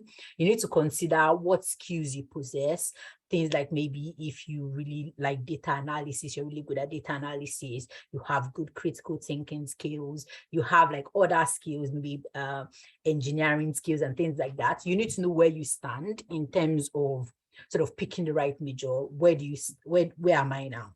Now, the second question is, where do I want to go? So say, for example, we have someone in the chat who has said they want to do nursing and maybe their first degree is in, say, for example, human anatomy, and they did human anatomy in Nigeria, and they want to do a nursing in the United States.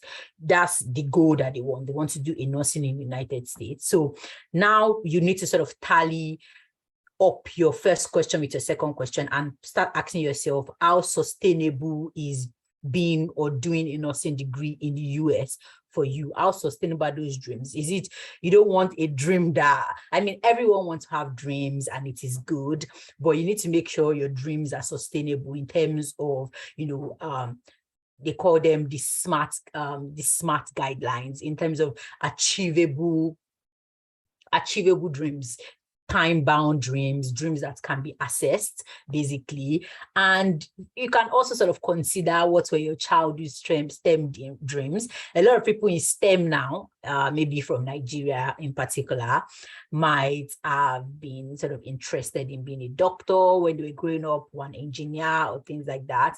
What are those childhood dreams? They also count because they sort of highlight where your original love for STEM sort of stems from. I mean, STEM stems from, but yeah, so you need to sort of like know that and sort of think about that also. Then another thing you need to think about is, what do I need to get there? So say now, for example, myself, I did a bachelor's in human anatomy and I wanted to start a master's in cognitive and clinical neuroscience. I started considering sort of like skills I needed to gain that would sort of help boost my application. Say things like maybe I took some teaching job, which I did as part of my NYSC. You know, I participated or volunteered at different sort of prisons and health camps. All those things I both gained like volunteering experience, but I also gained skills from those sort of experiences, which would then boost my application for my neuroscience course. But aside from that, there are training and, you know, sorry, I apologize. Okay, there are training courses, books, you know, extracurricular activities. What do you need to get those sort of skills? So say, for example, you like maybe cooking, for example, and your skill is to make the food, talk about it on YouTube or something. That means you have like good experience of planning events and planning activities, which a lot of people cannot do, but that kind of skill would help you in sort of moving to the next stage. So now moving to the fourth questions. Now, what are the potential limitations for getting to where you want to go? Now, I think she already started talking about race, and someone brought up the fantastic question of gun violence in the United States. I mean, it's populating the media right now. We cannot ignore that. And in STEM, race and gender is definitely a significant limitation. I honestly cannot I honestly cannot underestimate or overestimate the amount of times that I've been rejected in roles that I know that I'm fully qualified for, and then they put someone in the role and I'm like, you passed me over for this person. Like, no. I mean, not to sound proud, but that's where you sort of know your capability, and then you see someone put in the same role and you're like, what exactly do they have like that I don't? And you cannot help but think that, okay, maybe some racial or gender bias is involved, and definitely is a limitation. I've even included some studies that sort of shows that. And there's also another limitation of finance. These are like race, gender, finances are some of the limitations that you cannot exactly control. I mean, other presenters have talked about sort of getting sponsorship, getting scholarships and things like that. And they are quite difficult to get, especially if you are not sort of like, maybe, for example, you're not a first class candidate, or you've not sort of done a degree that would help you progress into choosing like the next right major for you in STEM. Like all those factors, they count. Like, say, for example, myself, like I said, I did a bachelor's in human anatomy, and then I went to do a master's in cognitive and clinical neuroscience. There is such a huge gap of knowledge, at least for me, in sort of between those two fields. And it took me so many sort of sleepless nights to sort of wrap my head around MRI imaging and MRI analysis and sort of data analysis on a large scale, because I didn't do that in my bachelor's. And I had to like go out and seek those opportunities to sort of learn them, take some online courses, which were sort of outside of even the master's degree that I was doing. So those are race, gender, and finances are definitely things that we can't control, but I will mention a few things later on about finances. Now, things like self-doubt, I mean, that is the biggest, in my opinion, the biggest potential limitation in STEM.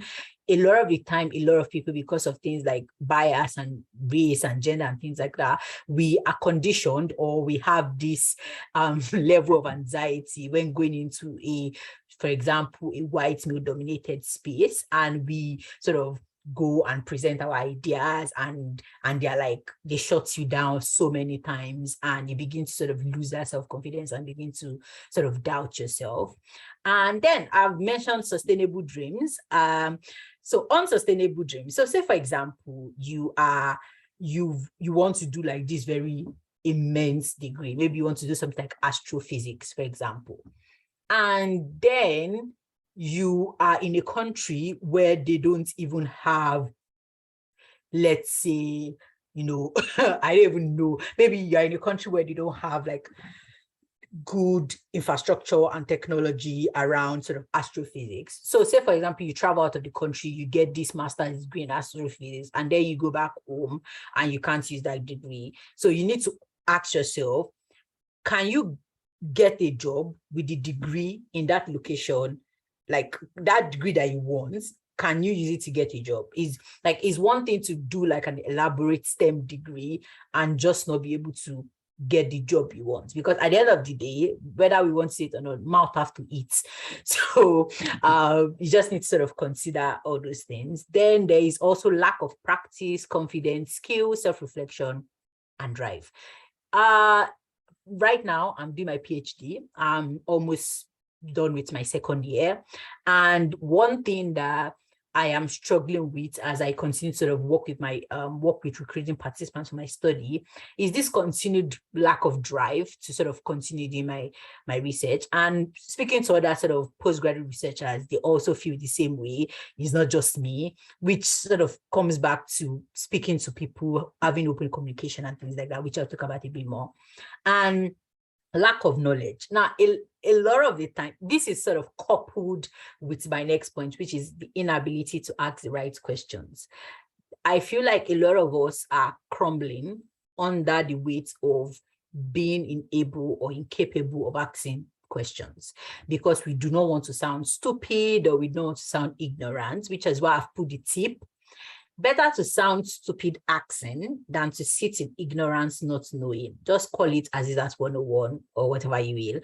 Because a lot of the times, that thing that you are struggling with, someone else have already struggled with it. Don't give yourself, like, don't be one of the millennials who wants to tell you about how they suffer past you. Always ask people, like, don't think because like, oh, you're like, I'm supposed. A lot of the times it's always when people are like, I'm supposed to know this. Forget about that mentality.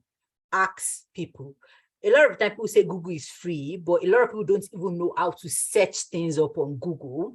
So you might need to ask someone who has done that Google before to tell you how to do the Google. So yeah, always ask questions. Like, no matter how silly you think you sound, it's better to sound silly than to just be ignorant and don't know it, because that's the worst thing that can happen, believe me.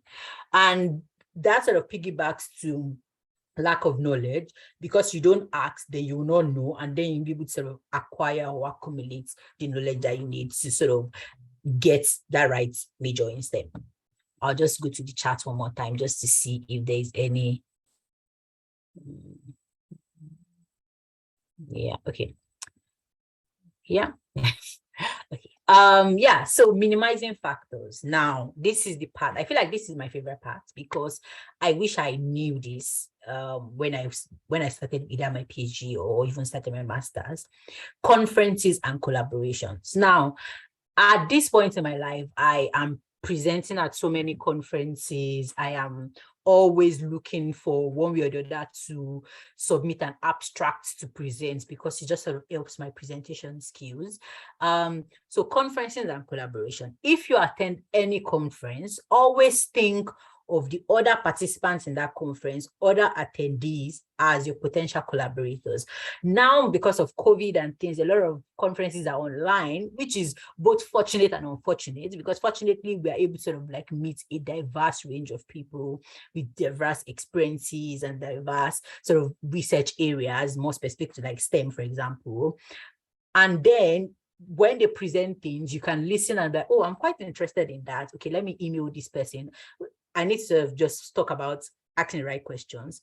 Email that professor, email that doctor, email that writer, that author of that paper you're reading and don't understand, email them.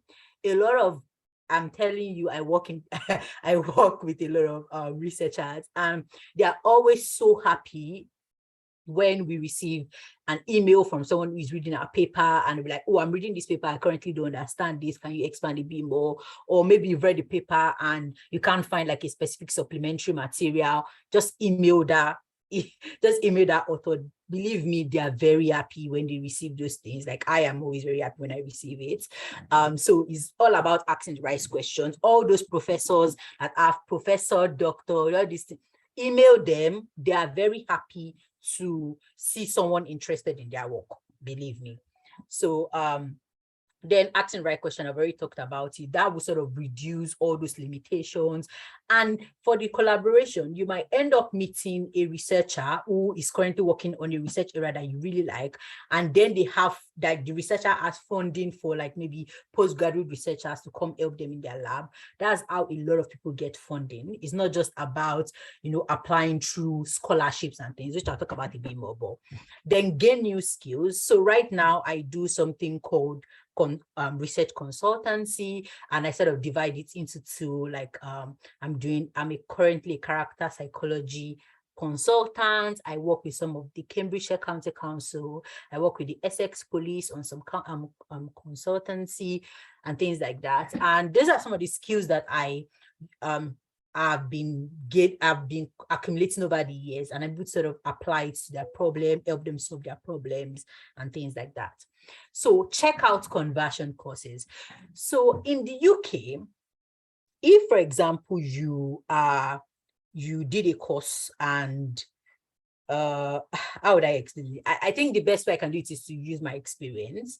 So say for myself, I'm currently doing a PhD in psychology, and I want to go into neuropsychology because of the combination of neuroscience and psychology.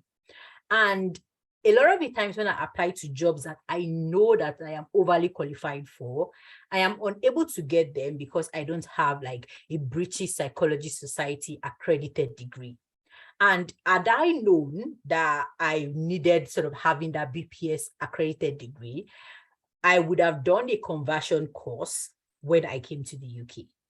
But now, because of how far I've progressed in my life, I'm sort of finding it very difficult to take the time out to do a one-year conversion course that will give me that degree. So before you switch or select a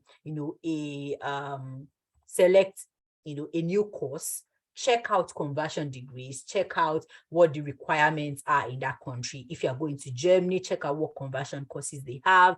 If you are going to maybe China, check out what conversion courses they have. If you are going to Korea, check out what conversion courses they have, or the US. I don't know how it applies in the US. Believe me, I wish I did. But you can always ask our other presenters. I'm sure they'll be happy to help. Take up volunteering, both governments, local governments, help out that researcher in your lab, and they might be able to help you. Now, scholarship, lab stipends, grants, part-time work, and tutoring. Okay, so for scholarships, there are a number of them, but I'll get to that. Just one second. Okay, STEM skills. Now, all these skills that you see on the screen are skills that every person in STEM have to some degree. You must be able to problem solve, you must be able to critically analyze a question, a research question, an hypothesis. You have to have all these things in at least some degree. Now, how do you get those skills, or how do you develop those skills? Because these skills, you can apply to any job field, even the ones that are not in STEM.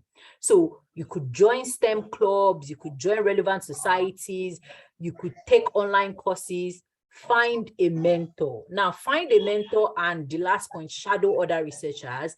Say, for example, you maybe read up on the research I'm doing, and you're like, oh, okay, I would like to see your day-to-day work and how you sort of, what you do on a day-to-day basis. You just email me. I'm like, oh, Azizat, I would like to shadow you for like a week or a month. I just want to see what you're doing. And through that, sorry, there's some background noise. So if you please mute your microphone, that would be really great. So, okay. Sorry, I'll just keep going. If you can't hear me, please just let me know. So shadow a researcher in a field that I love. Always email them. That's sorry, I cannot hear. I really apologize. I cannot hear because of the background noise. Okay, I couldn't see.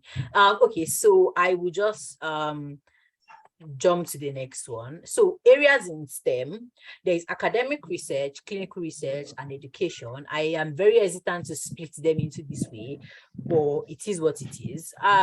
So for academic research, basically you work for a university, or you're a student in university, your research revolves around that university. Sorry. Maybe it's because I'm wearing my headphones. So if you're in the university, the research you publish, it will just be published. You can gain some recognition from that, present it at conferences, but that's typically or usually the end of that research. But for clinical research, you would have to go through, for example, in the UK, you have to go through the National Health Service application system, which is a whole nightmare. And then you would be working with patients for your research. When you work for patient with your research, the data you collect would then be imbibed into clinical service that we provide. And so that's sort of like clinical research. So you might also include things like clinical trials, where you work with pharmaceutical companies to trial medication, for example, and there's education. So I just completed my associate fellowship, advanced HE sort of certification just recently. So that sort of allows me to teach in the university, to teach degrees, and sort of be like an associate professor, I say professor, no, associate lecturer. Yeah. Then recently, there are more sort of like newer things coming up in STEM, things like people who work with writers who write maybe like fantasy or fiction. They call themselves character psychologists. And basically you work with the writer and just sort of, they work with the writer to analyze the character they are writing, and I do it, and I earn a bit of money from it, which sort of helps me in pay. So now, just some resources. I have just slashed my screen with a few associations that sort of provide scholarship for people in STEM. There's the British Science Association, the Cambridge Advanced Online. Basically, you can take some courses online at the University of Cambridge. And then there's also this scholarship for women in STEM. All this, they're very competitive. However, it's not just about what grade you have. Like, it's not about how high your GPA is. I feel like a lot of the times when you speak to these people, that's why it's very important to always email them and always be in contact with them. It's not just about your application, it's about people you know. I'll be honest, nepotism is real, and using it to your advantage is the way to go. And just email them, be interested. If you find a research area that you really love, email them, keep bothering them, talk about it, and you will find someone who will recognize your enthusiasm. And yeah, so this is me. My name is Azaz once again. So that's my LinkedIn. Please email me if you have any questions. And yeah, Okay.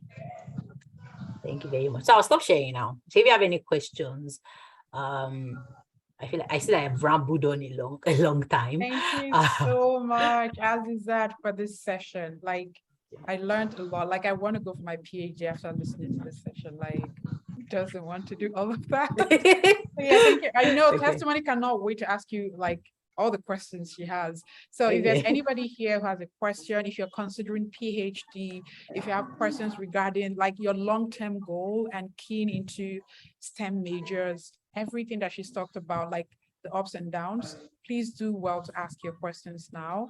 And you can drop them in the chat as well. If you don't want to ask publicly, the moderators would ask the questions on your behalf. And of course, we have a major Q&A session after the last speaker is done speaking for the day. So thank you so much, Azizat. I really learned so much. Please go ahead to raise up your hands or ask in the comments as well.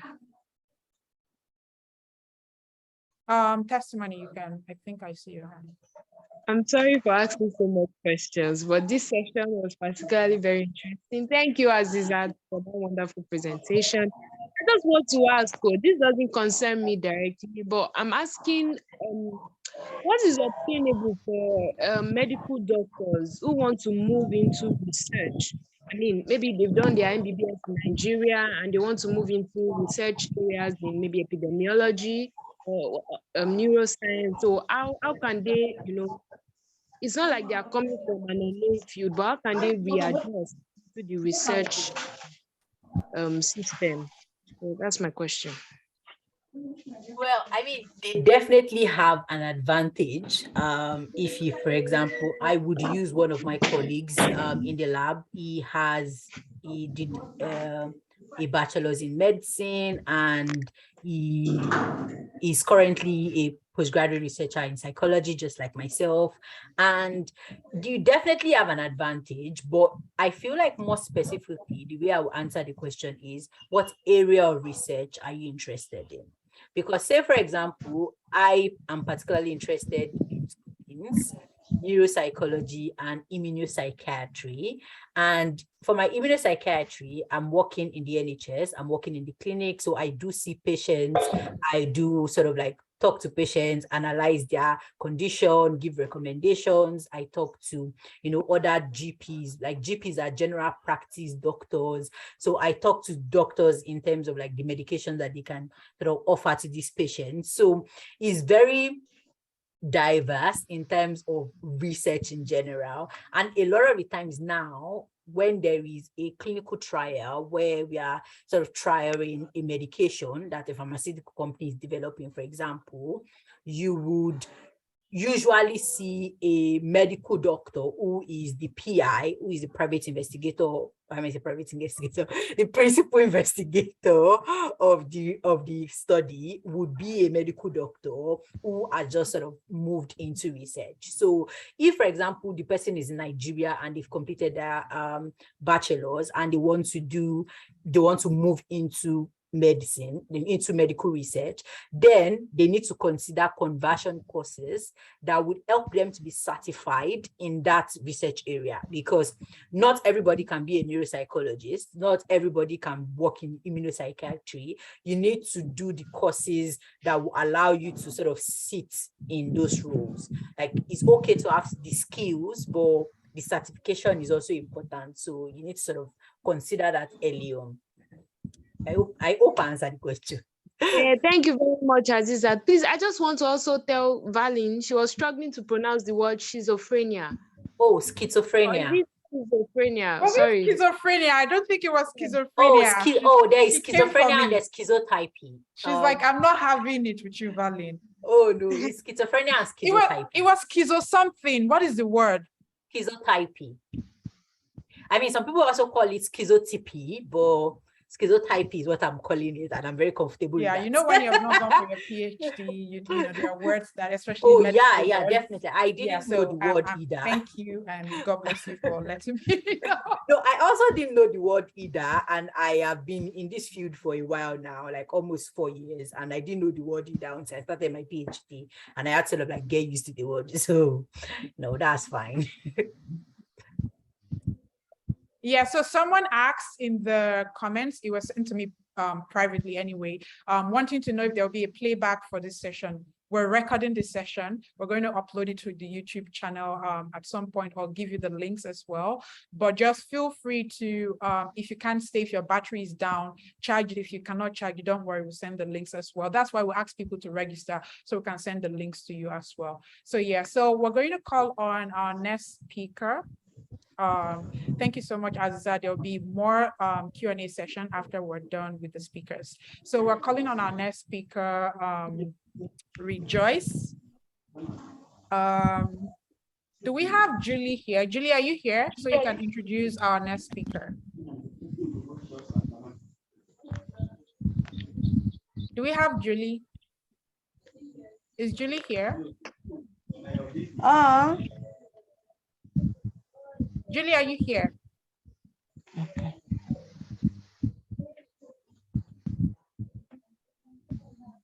Okay, so all right, so let's call on Tofumi David. Tofumi David is going to come on board to share her experience as an international student for the past 5 weeks. So Tofumi David, are you here? If you're here, please turn on your camera, and we're happy to have you here. And just tell us everything. It's like she's been eating and we didn't know. It's just gum, come on. Hi everyone, it's like 1:17 p.m. here in New York. Good afternoon, and I hope everybody's doing okay. So I don't really have slides because my big sister Valine just got in contact with me like very abruptly, but I promise next time it's gonna be better. I will look better too. So the thing is, first thing first, let me bring in the Nigerian fracas. God, honestly, coming here is a big deal. That's the truth. Because not this kind of opportunities is handed to just anybody. So for the fact that you even have a dream, man, I would say, man, you're lucky. Like, thank God for everything. So when I was in Nigeria, I applied to a lot of universities. I'm 19 years old and I'm doing my BSc. I graduated at 16. I've been home for 3 years because of the whole thing in Nigeria, and I was just able to get to school this year. So,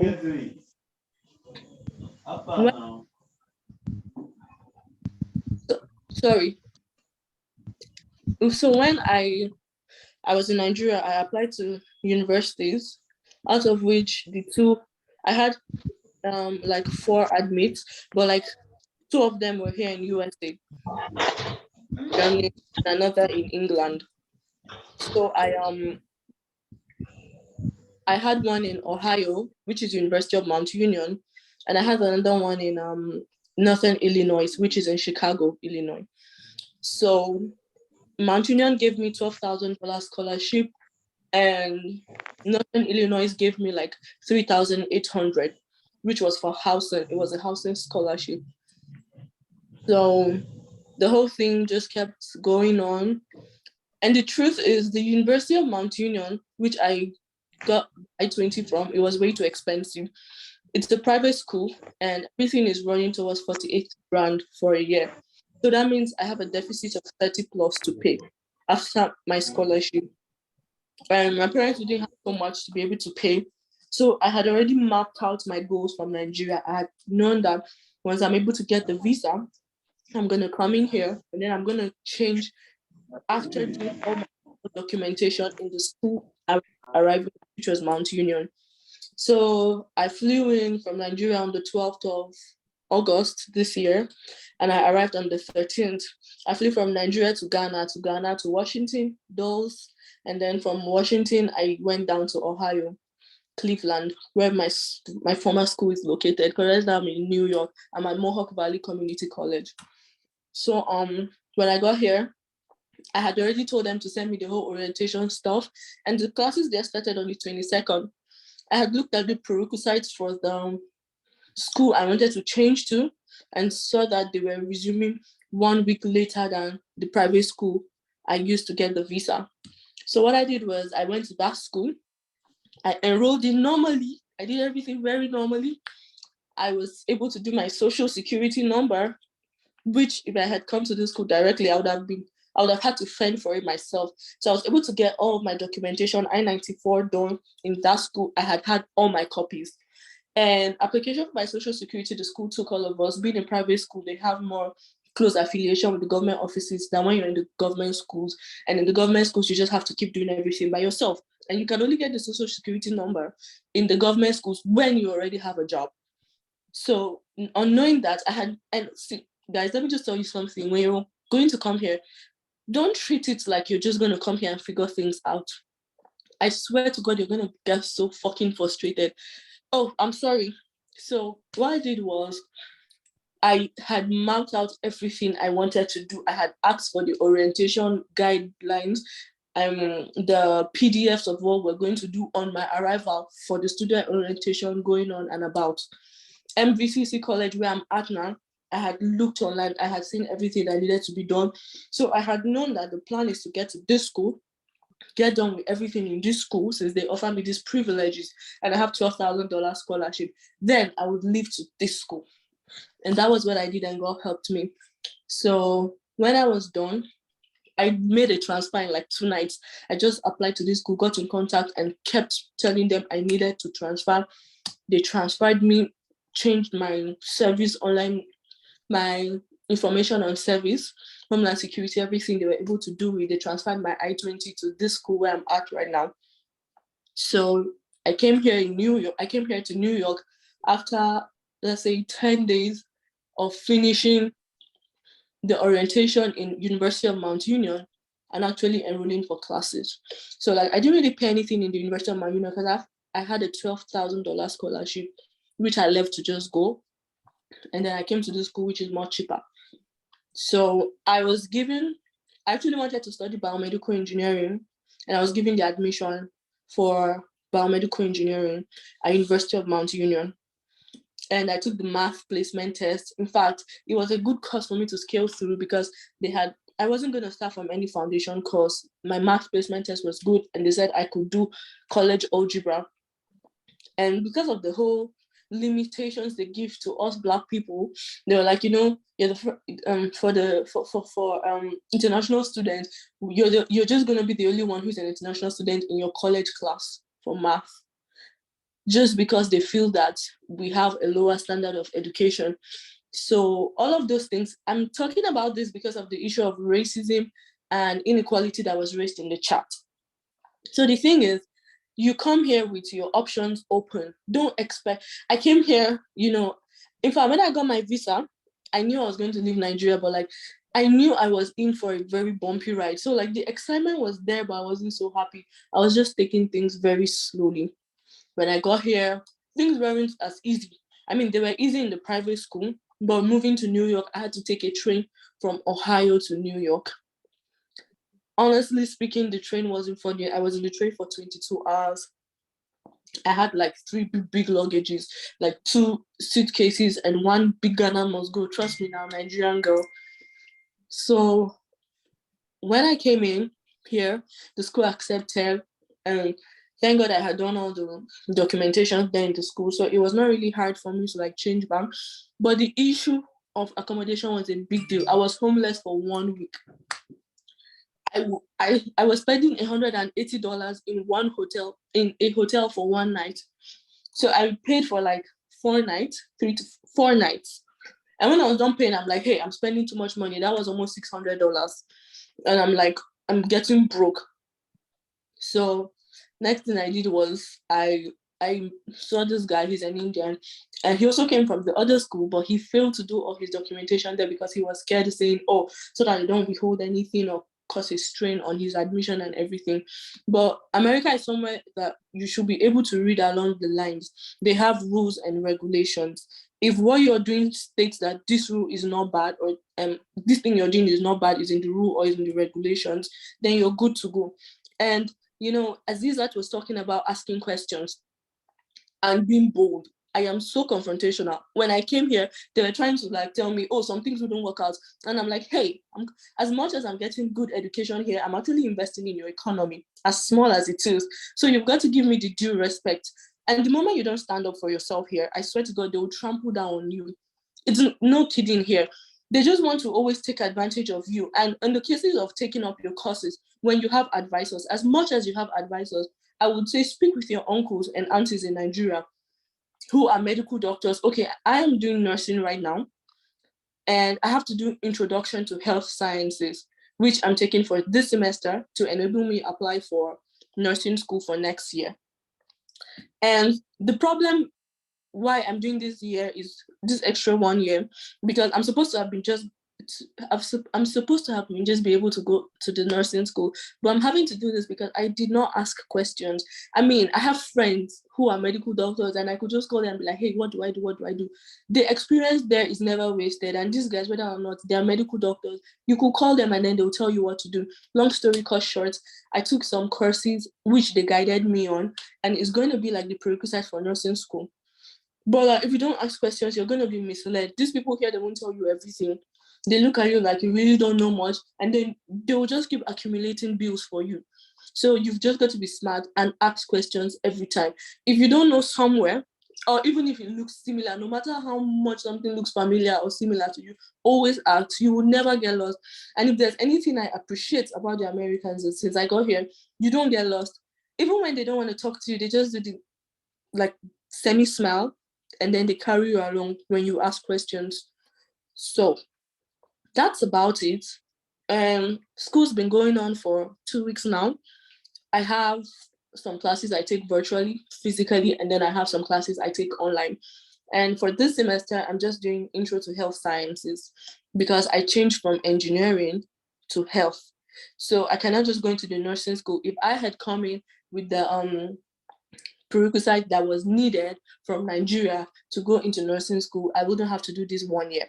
So anybody who's coming to do nursing here, just make sure that you have everything sorted out from Nigeria. Let it be that the admission,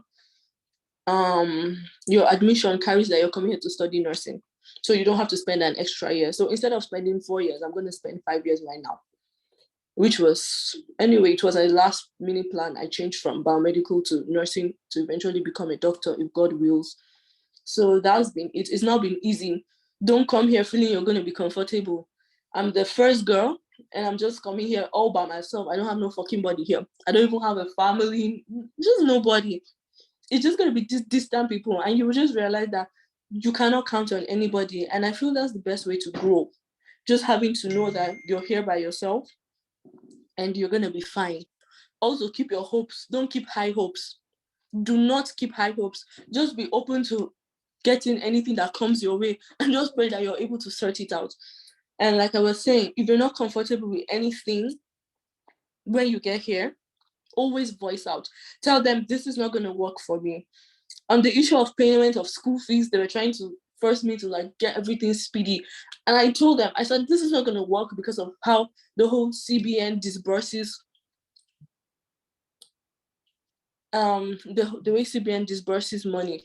So all of that is usually accompanied by the fact that you need to be very conscious and just have it in mind that you're open to anything that happens here.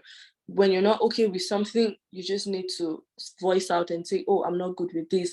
And when you come, please, I beg you, be money conscious.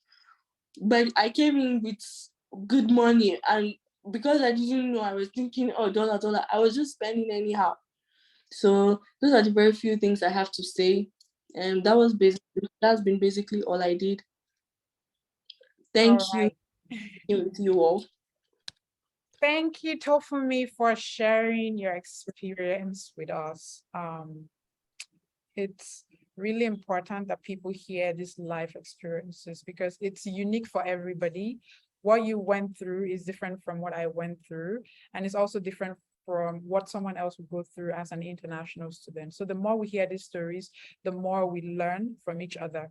And I believe that is important, especially for someone like you who got into the country for a particular college and then transferred almost immediately to a different college in 2 nights. So you now know that it's possible. You can get admitted to one university, get your visa approved, and then when you come to the US, you can change to a different college. But of course, you need to ensure that you already have the admissions sorted. We're really, really late in time. We didn't expect to go above 12 o'clock. So we're just going to dive right into like the two next speakers we have.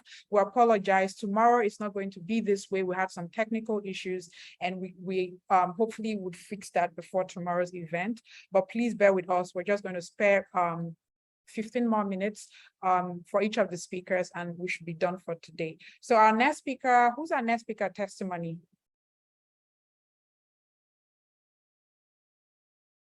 We have Rejoice. Yeah, Okay. Come.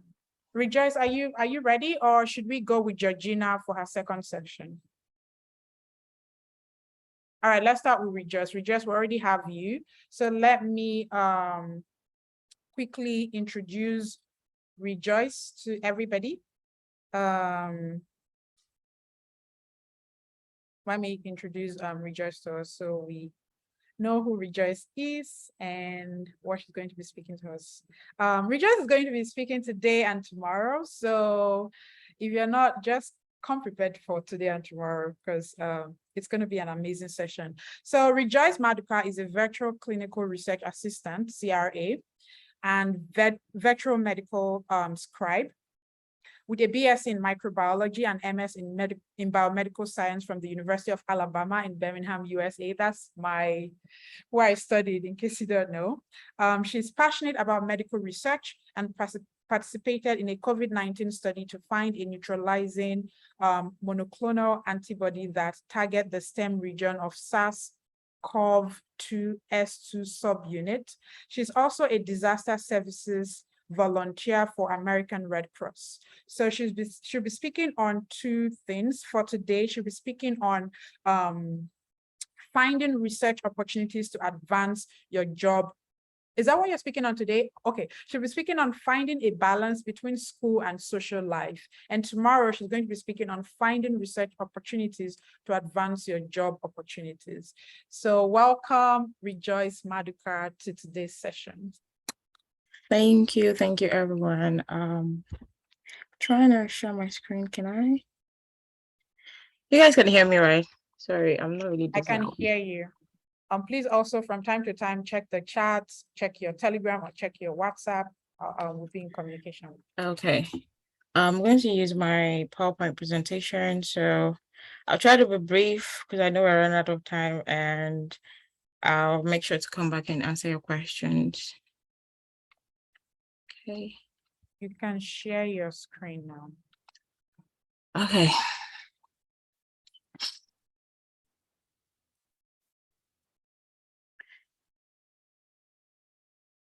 You all can see my screen, right? Yes. Okay, so we've had a lot of speakers talk about, the admission, application process and all of that. So I'm just gonna jump in right to my personal tips that really helped me scale through UAB. And mind you, I applied for UAB. Yeah, when I got the admission, I was looking for tips and tricks and tips, and I found Valen, and that was how we connected. So I'm glad to share with you guys today my experience and the tricks that helped me survive grad school.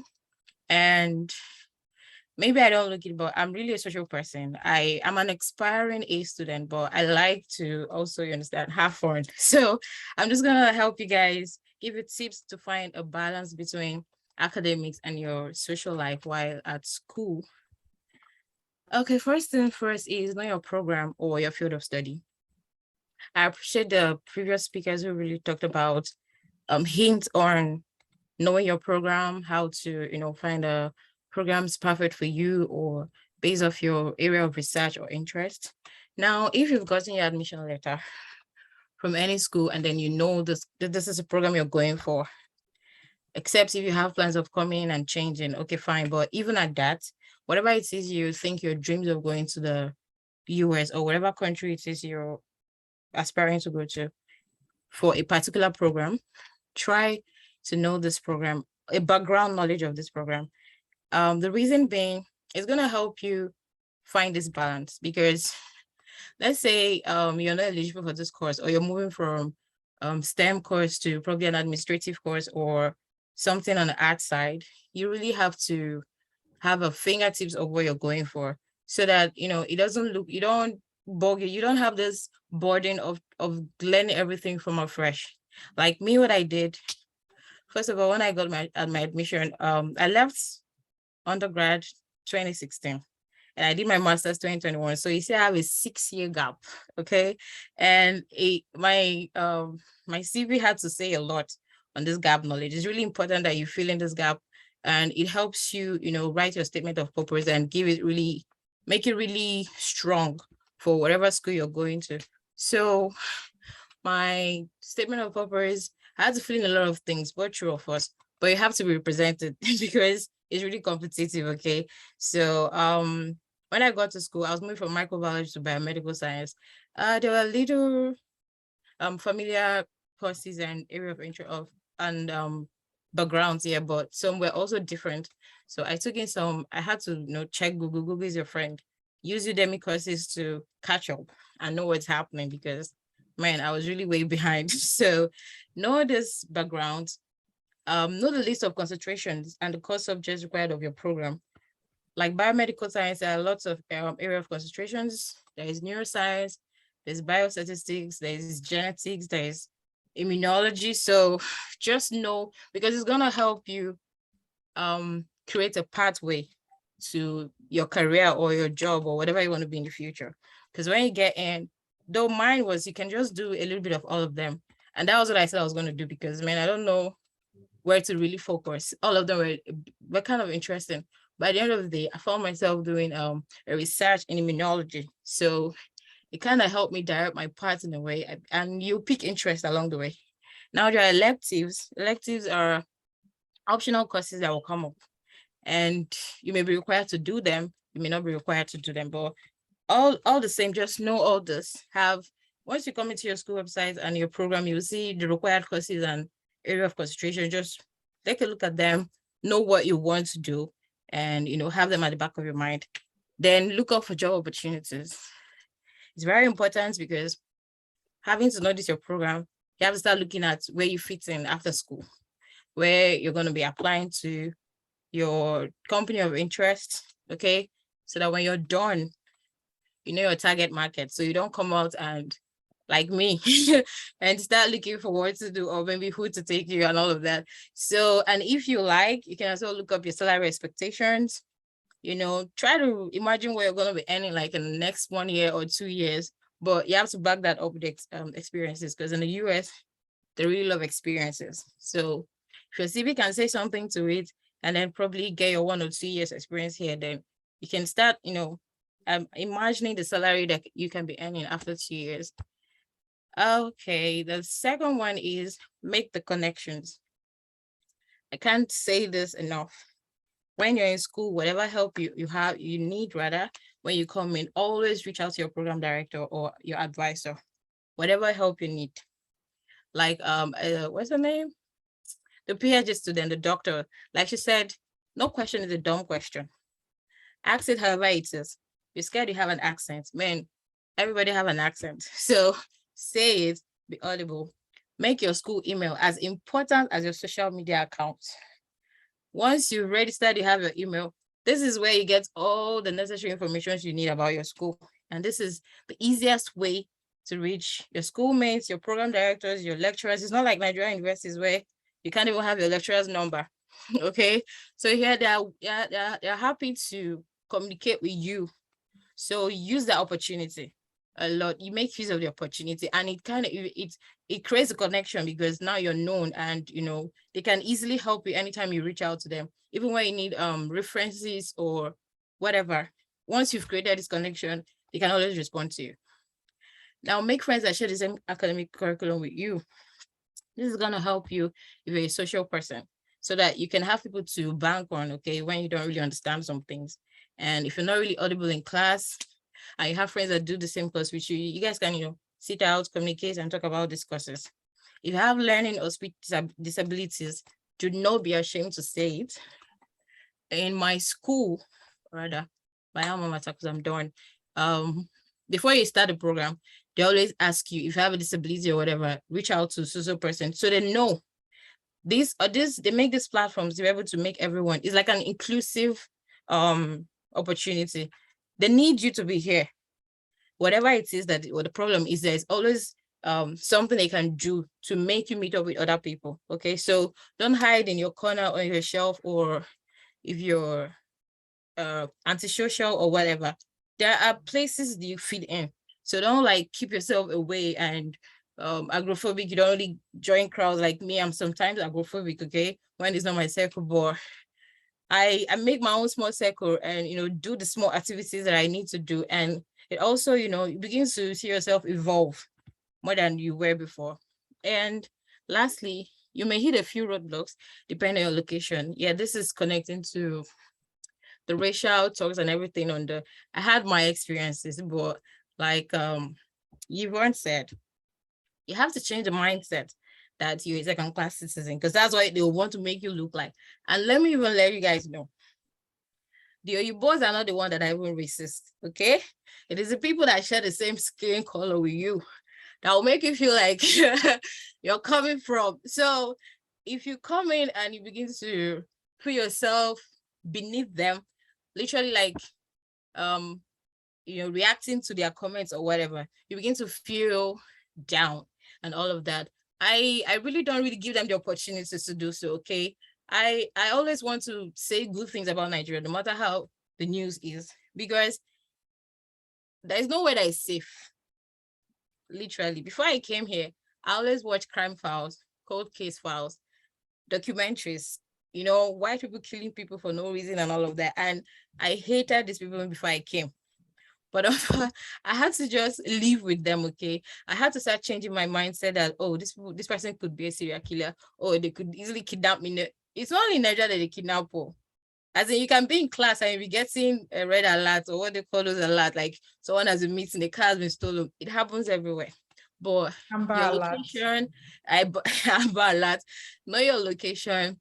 Before you come in, I always try to check the safety of where I'm going to, okay? Know the curfews. If you're there are places where I come to tell you, okay, if once it's 10 p.m., don't walk alone or be in your houses or stuff. Know all those rules and try to keep yourself safe.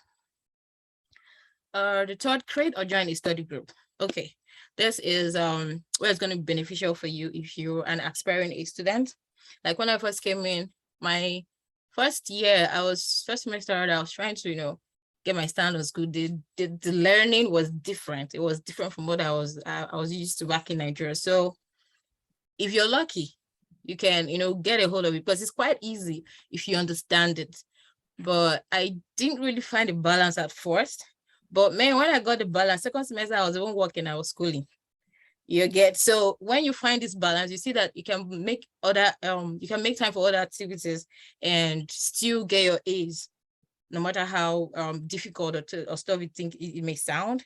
First of all, you have to make a couple of friends in your classes for a beneficial connection. We have groups, we have what's it called? Group Me. We have chats where you have your cohorts.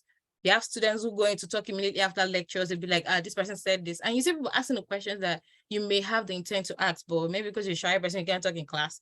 You read through those things, you can talk to some people comfortably. Me, I don't talk in class, but you see chats, I shout. You can literally hear me shouting from the chat, okay? So that's where you have your power, because nobody's going to see your face, nobody will slap you.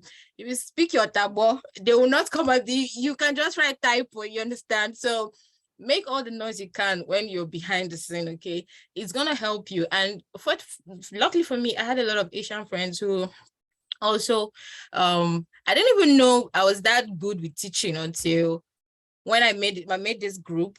A lot of them were Asians, and then we read together, we do some assignments together, and then I just did it first 2 times. When I didn't care again, they come to me, I was just supposed to meet today. I'm like, okay, what's happening? You get it, it became a thing. And from writing, I was very lazy. I have many jotters that I was writing, I was feeling no, by the end of the day, when it's time for exam, I don't see myself going back to open those books. It became hectic for me. So luckily for me, I found this app called Anki app. So first of all, I saw flashcard, the Quizlets and all of that. I'm like, oh, people really make this quick stuff, okay, for revision. But I found Anki. I subscribed for a year in Anki, and there's one thing that I would like you guys to do once you're starting. For each time you're having a class, no matter how tired you are, try to read before you go to class. It's gonna help you. It helped me. Like I said, I was an aspiring A student and I'm happy I made it, but this is the tip, the main cocoa that really helped me get to where I was.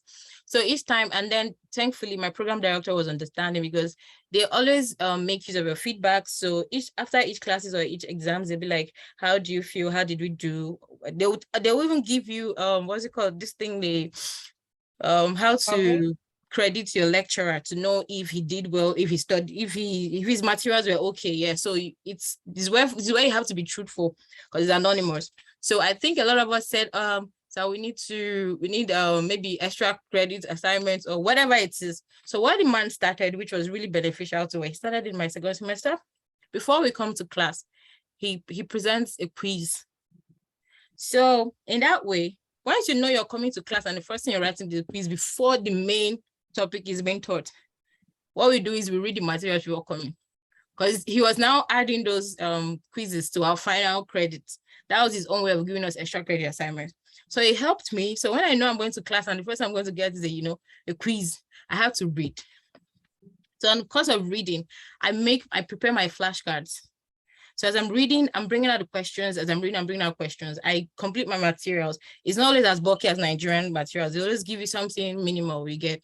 So it's easier to make all those questions. So when I'm done making these questions and I go to class, write the quiz, when the module is over and it's time for exam, I open up my flashcard because that's literally where I prepared my questions from. And this is a lecturer's material. I share it to my friends. We use it at the end of the day. I bet you 95% of the time is the questions that come. Because this is literally the lecturer's material, okay? So I don't have to start going back to my book. So I was reading and preparing for the quiz. I was also reading and preparing for exam. So when it's time to review, I don't have to go back to the lecturer's material. I don't have to go back to any writing. I just go back to the apps, the cards that I've prepared. And then it was easy for me. So when I started working, when I prepared these cards, I could be at work and take my break and read up my flashcards if I have an exam the next day. So it was that easy. That was how I found the balance. So that's the key. That's the first key. The second key is doing all your assignments. And if your lecturer is flexible with timing, turning in before deadline. Is flexible with timing, you can turn him in within deadline or after deadline, but give him a reason why you're not turning it in when he needs it. But if they're strict with deadline, try to turn them in before the deadline. And then finally, utilize every graceful opportunity given, including extra credit assignments. Like I said, I have a lot of friends who missed out on those morning quizzes before the class started. So at the end of the day, they couldn't measure up for the grade. And that was the lecturer's way of, giving his own extra credit. So if you didn't come, you missed out on it. So if you need to be in class on time because of these extra credit quizzes, or there's a different timing for it, try to utilize all of them. They're gonna help you. Yeah, this is where I come in. Your social life is as important as your grades. Like when I and Valen had the first talk about my coming into the US, I was very close to being depressed. As in, you can imagine someone who is the life of the party in Nigeria in the midst of our friends, all of a sudden calling you every day and crying. You'll be like, this is not you, what happened? So here, it's social life here is way different from where you're coming from. You're used to, finishing up with what you're doing back in Nigeria and probably call one of your two friends that you guys hang out, probably because you guys have the same timing. But here, your friends could be in a different time zone, okay? Secondly, they could be doing a different course that doesn't give them the time as you have. And they could be working, because I wasn't working Saturday, Sunday sometimes. So ask me when I have the time to even hang out. So it's really, the timing is really different. It varies. Some people, it's only Thanksgiving. In fact, literally Thanksgiving, that's when they have the time to travel. Because even Christmas Day, some people work Christmas days. New Year, some people work overtime on New Year's. Because, you need to make money, especially if you're seeing yourself through school. You need to, do all these other works to get money to, find stability in what you're doing. So find time to relax, breathe, and unwind. Because if you're thinking, school, I need to make it, I need to do this, my friend, you're going to break down. Yeah, they will feel pity party and all of that for you, but it's you losing on that end. And school is going to keep going on. Nobody's going to wait for you because, oh, you had a mental breakdown or something happened to you. You are still accumulating years for you, because if you miss out on that semester, it's going to be waiting for you in the next year. Or it's going to be waiting for you in front, okay? So mental health is really important as your grades. Find a recreation program in your school. I always go to gym once I'm done with school, or probably anytime I have time. Physical activities, play their badminton, volleyball, whatever it is. It's always free. This is also places you can make friends and interact with people. If you have a group of friends, a circle of friends, can create time for hangouts. I know with my Asian friends, we always tour around. Maybe we go to the mall, play dress ups, go to the beach. Just find exciting places around you can visit and, breathe a breath of fresh air outside school work, modules, assignments, and all of that. So it's going to help you balance up, because there's always a reset after refresh. It's just like, coming back from a very hectic day job and you get to the bathroom and you shower. Once you come out, that kind of feeling. That's what it really feels like. So always find time to relax, breathe, and unwind, so that when you get back to what you're doing, it's the energy is fresh. Now, I also can't say this enough. Use help always, never isolate. Don't try to say, oh, I can't really talk to anyone, let me try and figure it out. You can never figure anything out. You're coming to an Oyibo land. You don't know your left from right. I know when I came in here, Google, as in, what's it called? I never really knew Google Map was was everybody's best friend. I used to just think Google Map is just to maybe pin your location to somebody, until I started seeing that even a walking distance, I have to use Google Map to find my way to that place. So academically, if you're struggling, your school would always have these sites that can help you reach out to people. My school, we use there's this app, there's this platform they call TutorMe. You have each of your classes, there's always a TA. Someone previously mentioned GTA, it's called graduate teaching assistants. They are like your fellow students, but probably some years ahead of you, that has done the same course as you're doing. Okay, so you can reach out to these people to help you understand what a lecturer said that you didn't understand, or that is why they are there. That's why they are TAs, literally, to help you, because the difference between Nigerian schools and overseas is that they don't want you to fail. You're spending money already. Even if you're on free academic, like even if you're fully sponsored, they don't want you to fail, because they want to be proud that, oh, this person graduated from UAB with so. Do you understand? Nobody's going to tell you A is for Jesus Christ and this is what the hell no. In fact, you can sue them, but you cannot sue them, because they're going to give yourself problems. So try as much as you can to use every help you can get, academically, socially, otherwise, financially. There are also platforms that you can tell you, okay, if you need scholarships or whatever, you can reach out to your ISS, International Student Services, I think. They can also help you get to places that you need to, or, give you the helps that you need if you need them. Try to find your way around, be familiar with the environments, know where to go and where not to go. I also find a local or international community of familiar people. Like, I know when I came and I joined the ASA, is that, what's it called again, Vale? ASA, yes. African Students Association, yeah. You can find, if you're from a different country, you can find the one for your country, so that you feel home. You talk with people that you're familiar with and understand where you're coming from. It's very important. Okay, I'll leave us with this saying of mine. Life is a series of many steps collected into one. So make each one count. And I'll leave you guys here. Thank you so much for having me. That is such a beautiful way to end the session. Like, life is a series of many steps collected into one, make each one count. I think the message I got from here basically is have something, have a mantra, have a quote that inspires you, that only you know the meaning. Have that something that you go by. And I think some of the speakers, they said that. I think Irene has something that she put in her her slides, and one other speaker did the same. Have a quote that resonates to you personally, so that when you're dealing with things, you can go back to that quote and you understand, you can remember. So always know your why, because I tell you, for us international students, it's your dream. I remember it was a very huge dream, but when you come here, it's totally different. So there will be times when you cry, you'll be alone, it will be overwhelming. For instance, we had to deal with COVID alone without our families here. So that in itself is very chaotic. So you need to have something that you always run back to. If you're a Christian, you run back to maybe your God, your Bible. If you're a Muslim, you run back to Allah. Just have something that you're always, remembering, or that can always tell you that, oh, things will get better, and then keep going. So thank you so much, Rejoice, for this session. We're going to throw the floor open because we're really late. We're going to throw the floor open for questions, Q&A, and then we'll end the session on after the Q&A session. So you can ask questions to Rejoice, to any of the speakers that we've had today. And you can ask in the comments or the chats, and you can raise up your hand or ask publicly. Just turn on your microphone on. And of course, yeah, go ahead to follow us on all of our social media platforms. You can also tag us. If you enjoyed this session, take a screenshot. We're going to take a screenshot as a group.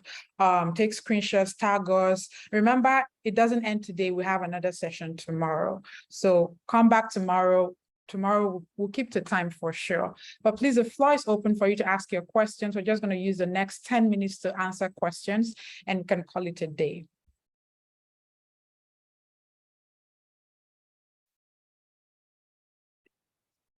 Raise your hands, or if you want to say thank you to the speakers, you can do so. Use the comments. We're just going to make it 5 to 10 minutes because we don't have so much time. Then tomorrow we can do more Q&A session, so we can leave you to go about your businesses. Testimony, yeah, you can say something. Okay, so thank you very much for the presentation, Rejoice. I really enjoyed every bit of it. It was literally like a story, and then I was able to follow through. I'm throwing this question open to both Rejoice, Azizat, and Rejoice and Azizat. So how do we leverage on, I'm currently doing a STEM degree. I'm doing my master's in Nigeria, but I have a dream, a vision to study outside the country. And how do we leverage on international collaborations? Because, okay, now where I am is Nigeria. So before I get there, how can I, leverage on collaborations with other people over there, maybe publish a paper? And how does that, strengthen grad school application? That's like PhD and all of that.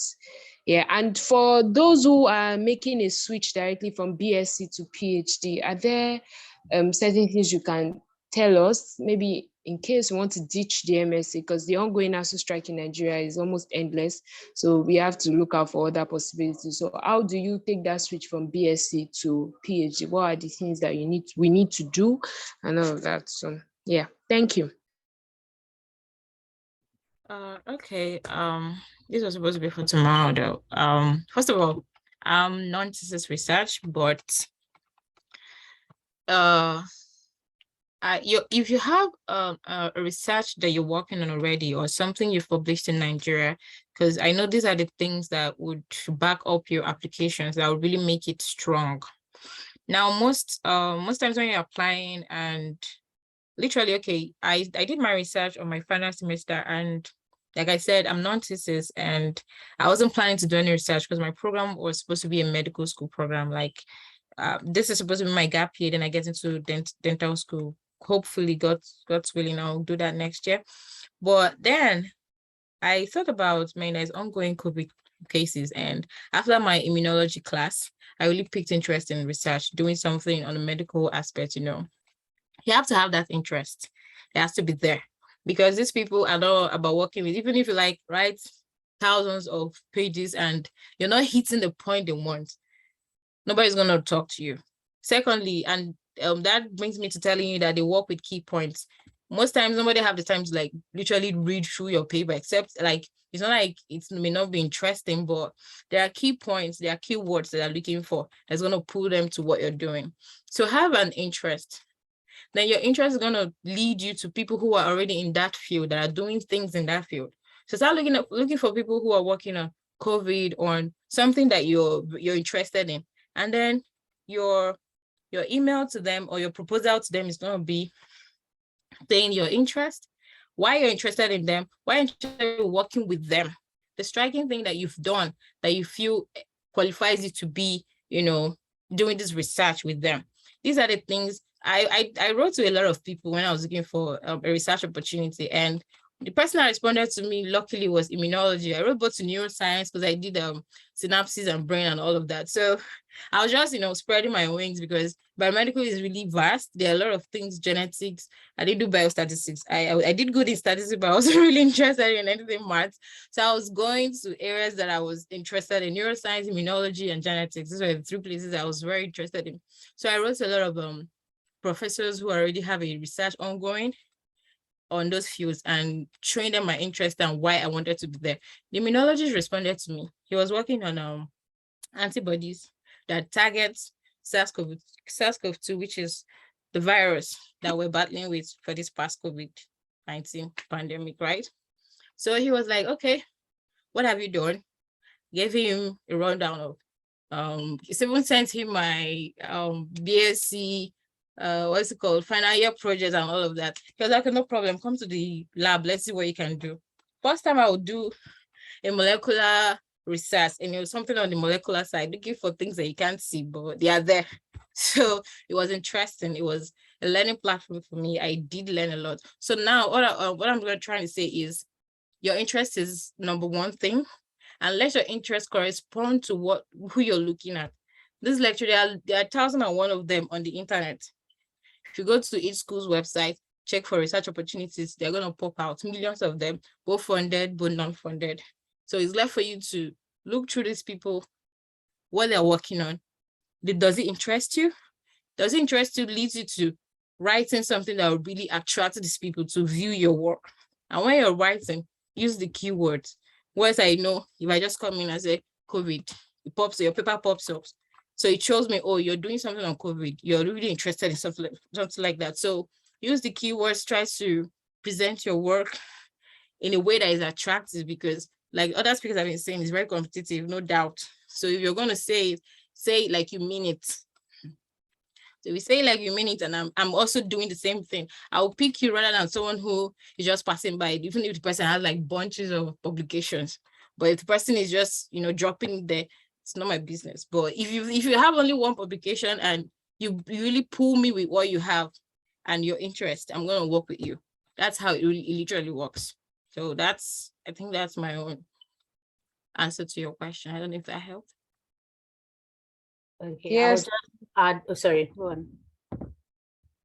I Okay, was so just saying that yes. sorry, go on. I think Azizat, you wanted to say something.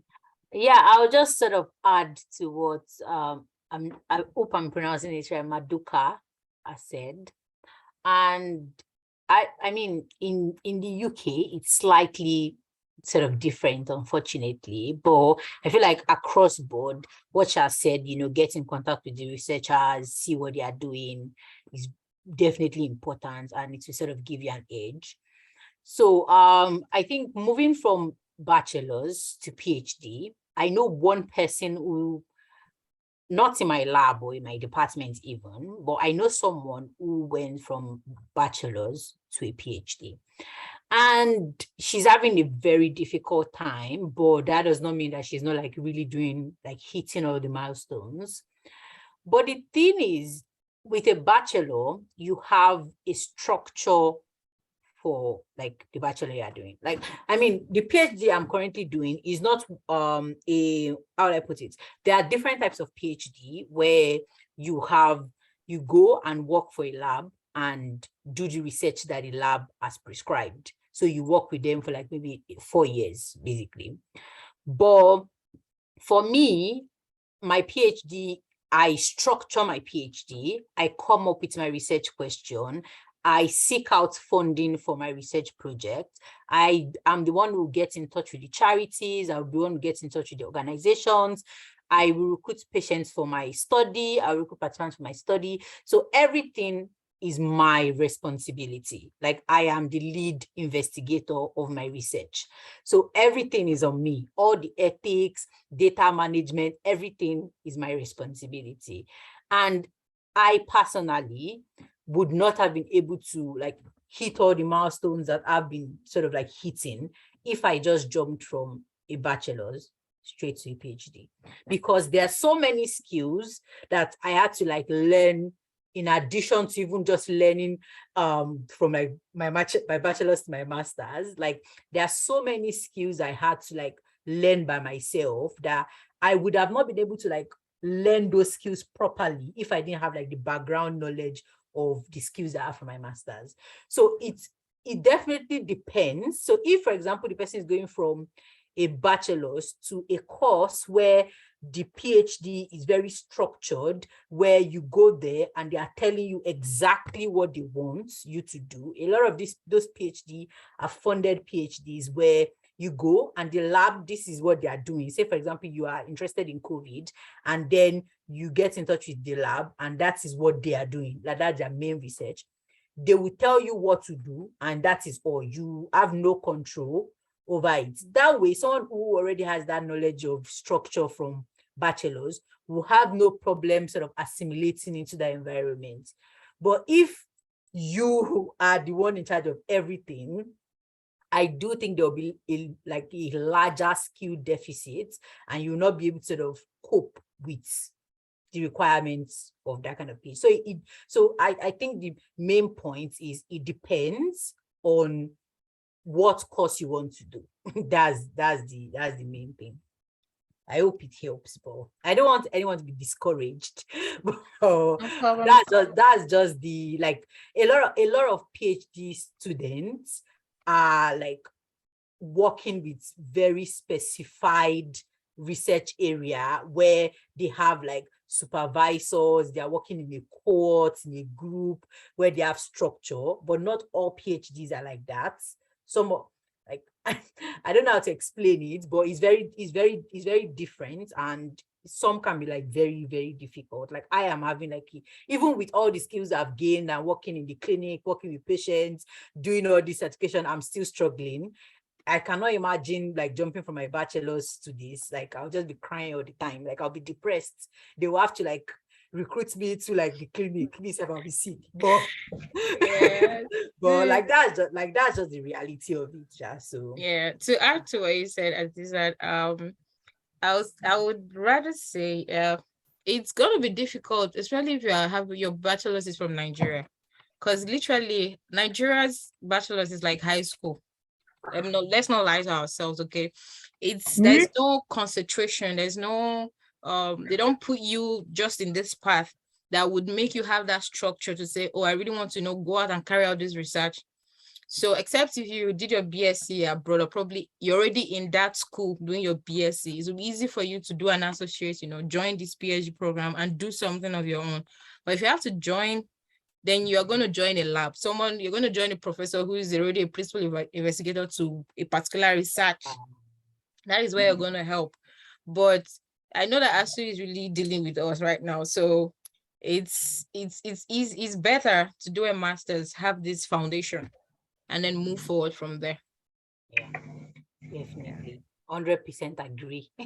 Because I think one like you said, like the bachelor's that I did, I feel like if I didn't do like that final year research where you have to like produce like your final year research, I feel like if I didn't do it in neuroscience, I would have not been able to like progress well into like, and even with that, I still had like issues with like writing essays, doing data analysis, all those things that a lot of my colleagues already did in their bachelors. I didn't do it. Like I was so disappointed in myself, but I mean, it's true. Because even in it was when I got here, when I did this my research, I saw that referencing is way different from the references we do back in Nigeria.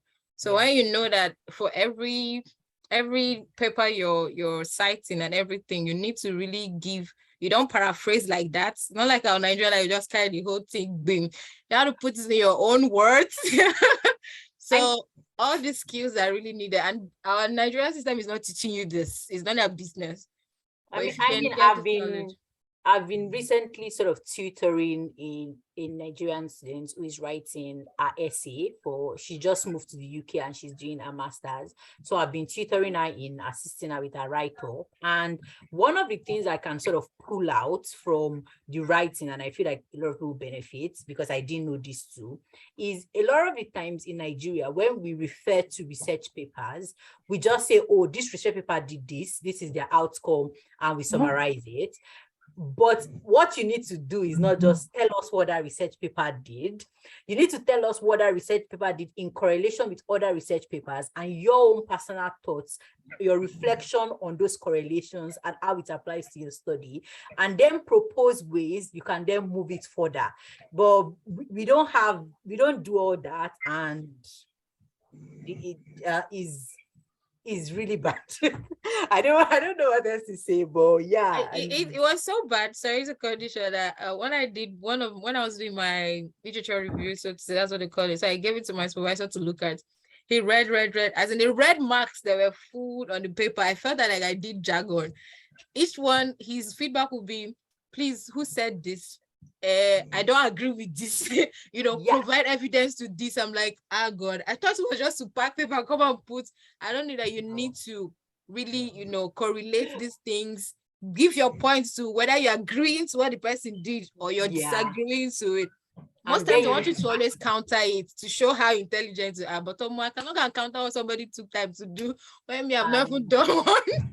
But that's the thing about a PhD. You have to be able to sort of like think about not just that paper, but in relation with other papers. That means you have to have read, if you want to talk about one paper, you must have read at least 10 to 11 other papers that you can compare that paper with to then create your own sort of look on that one single paper. So it's a whole new ball game, especially. Sorry? Irene has. Oh,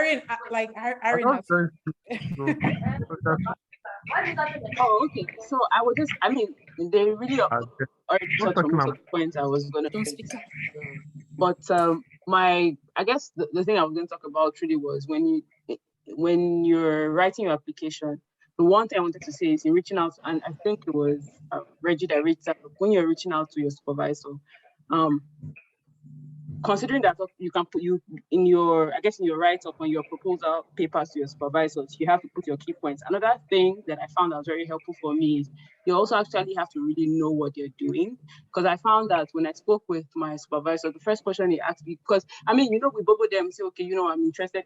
You can really be interested in their area of research, but because you are like reaching out to different professors, are you really like 100% interested in their area of research?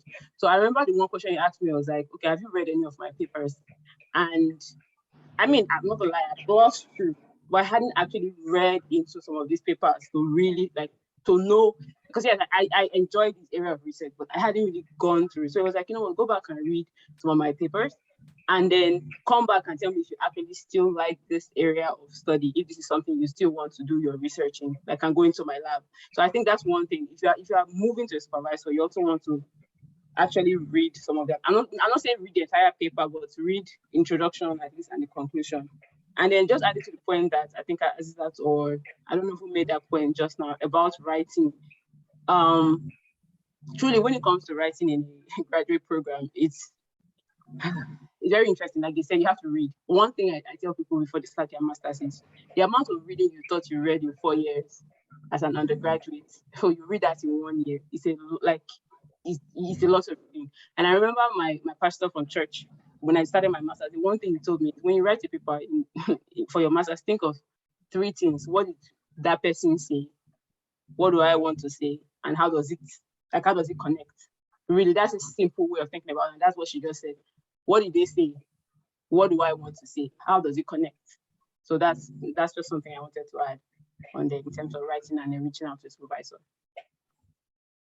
It's been an amazing session listening to everybody. At least for like 3 hours we've been here, and I believe that everybody has gained something. I don't know if someone sent me a question, so I'm just going to quickly answer that question.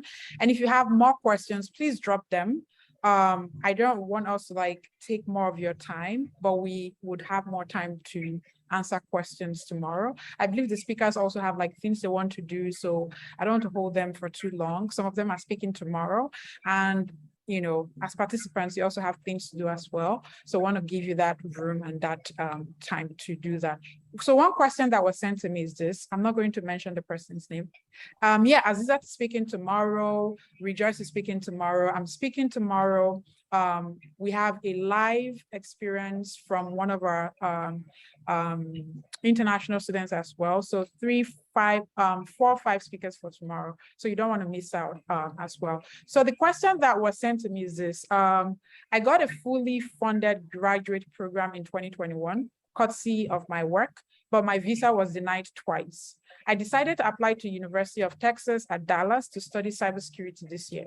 I have been admitted, but I have my reservations based on my previous visa interview experiences. What do you suggest I do? Meanwhile, I also got admission to the University of Bradford in UK just to be on the safe side. So this person, I think your approach is good. Getting another admission in the UK is smart, just because let's say, God forbid, that you don't get, your visa is not approved, you have something to back yourself or an alternative that you can go with. But I don't know if this is going to be the right space for us to actually discuss, or if you're ready and willing to answer some of the questions that I have for you. Because if you've been denied twice, I want to know what happened in the first. Did someone speak? What happened in the first interview? What were the questions that they asked you, and what were the responses? What did you do in the second interview? Like, just having that information is enough to actually guide you or provide strategies that you can utilize for your next visa. But I want to tell you something, that for people, I've seen people that their visa was denied 8 times and they went back and their visa was approved. So even if your visa was denied twice, I know there's that, you know, fear, would they approve my visa next time I go? It's a normal thing. But I also want you to understand that there are people whose visas have been denied 8 times or more, and they went back and it was approved. But the thing is, what did you do before? What have you done? You know, what are you going to do differently from what you've done before? Most times it's a case of ties, or is a case of not even telling a good story at the embassy. So it's not necessarily, oh, I have all the money in the bank account, or oh, I have a fully funded program, because for your case, you had a fully funded program, but you were still denied. So it's not even about money. There are people that have a fully funded program, they have home ties, they have everything, they've even, you know, traveled outside of their home country, and they still get denied. But are you telling the story the right way? So how are you telling the story? How are you presenting yourself to the visa officer at the embassy? So that's something that we I don't know if you're open to like answering those questions here, but if it's something that you're not open to doing, then you can reach out to me privately. Because you attended this event, I can give you a free 30 minutes consultation, and we can, you know, strategize ways that you can utilize for your next visa interview. So if you're open to that, I know your name. Just reach out to me on our Telegram community, tag me, or send me a message privately, and I'll work with you for a 30-minute session for free, so we can work on your case, because it's very personal. And I don't know if you're willing to share. And according to what you said to me, you're not ready to talk about. I think I have a message. Yeah, so we can do that privately. But is there any other questions that we have, or is it time for us to call it a day, so we can have more time for tomorrow?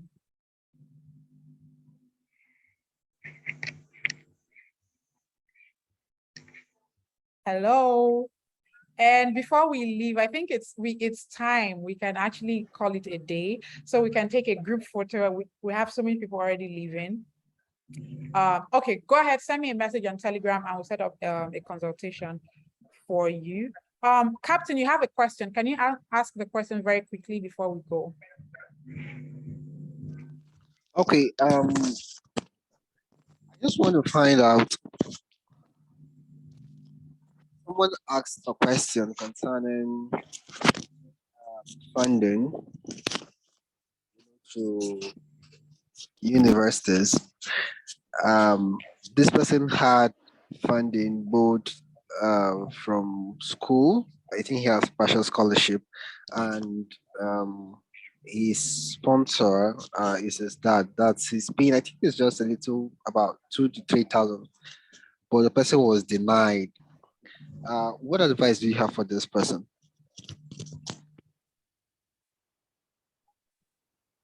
Sorry, what's the question again? The person, what's the question? I don't think I get the question. Okay, the person had funding from school, and the only proof of fund he was supposed to show was his upkeep, which wasn't much, and he has that in his own personal account, but he was denied. What advice do you have for this person when he's reapplying?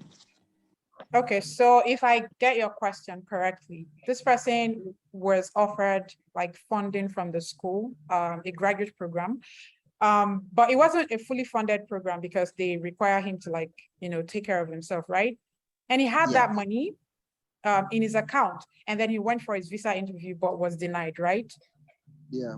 So you're asking what advice will I give to that person? Yes.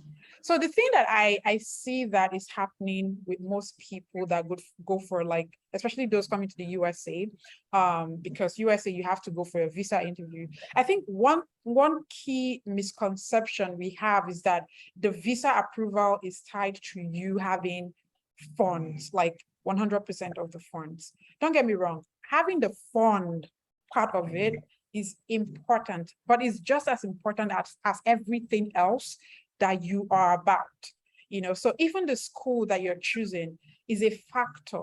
What are your home ties is a factor.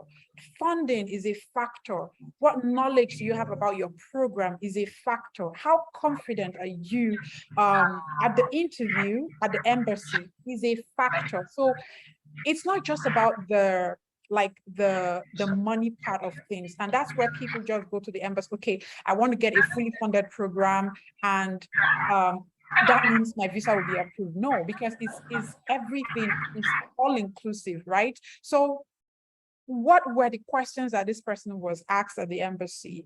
What program did they apply for? What background do they have? Like for someone who had a bachelor's in computer science and wanted to go for like a master's in fashion and design, that's a completely different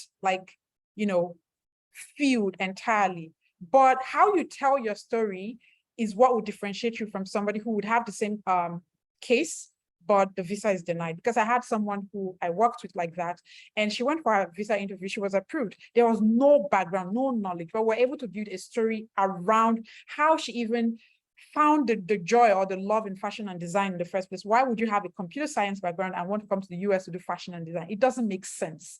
And the viewer is there to actually figure out like, where are you coming from? Do you even have a vision for your life? How are you telling that story? So if somebody had the funding part of things, I think, so there are a lot of questions I want to ask this person. So my advice would be like, figure out like, what were the questions you were asked at the embassy? Are there other areas that you might be lacking? Because even the way you asked the question was just centered on finance. Okay, this person had fully funded program.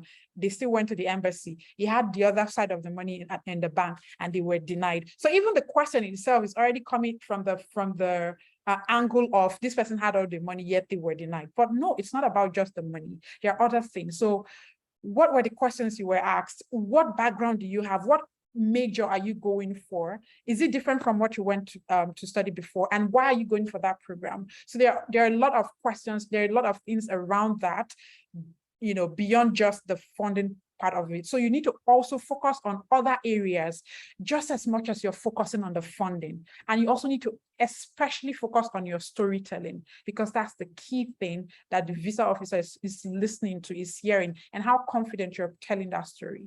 So I don't know if the person is here, but if the person needs more, support or advice, of course, we have our services and they can always book a consultation with us. I see that Azizat wants to say something. So yeah, Azizat.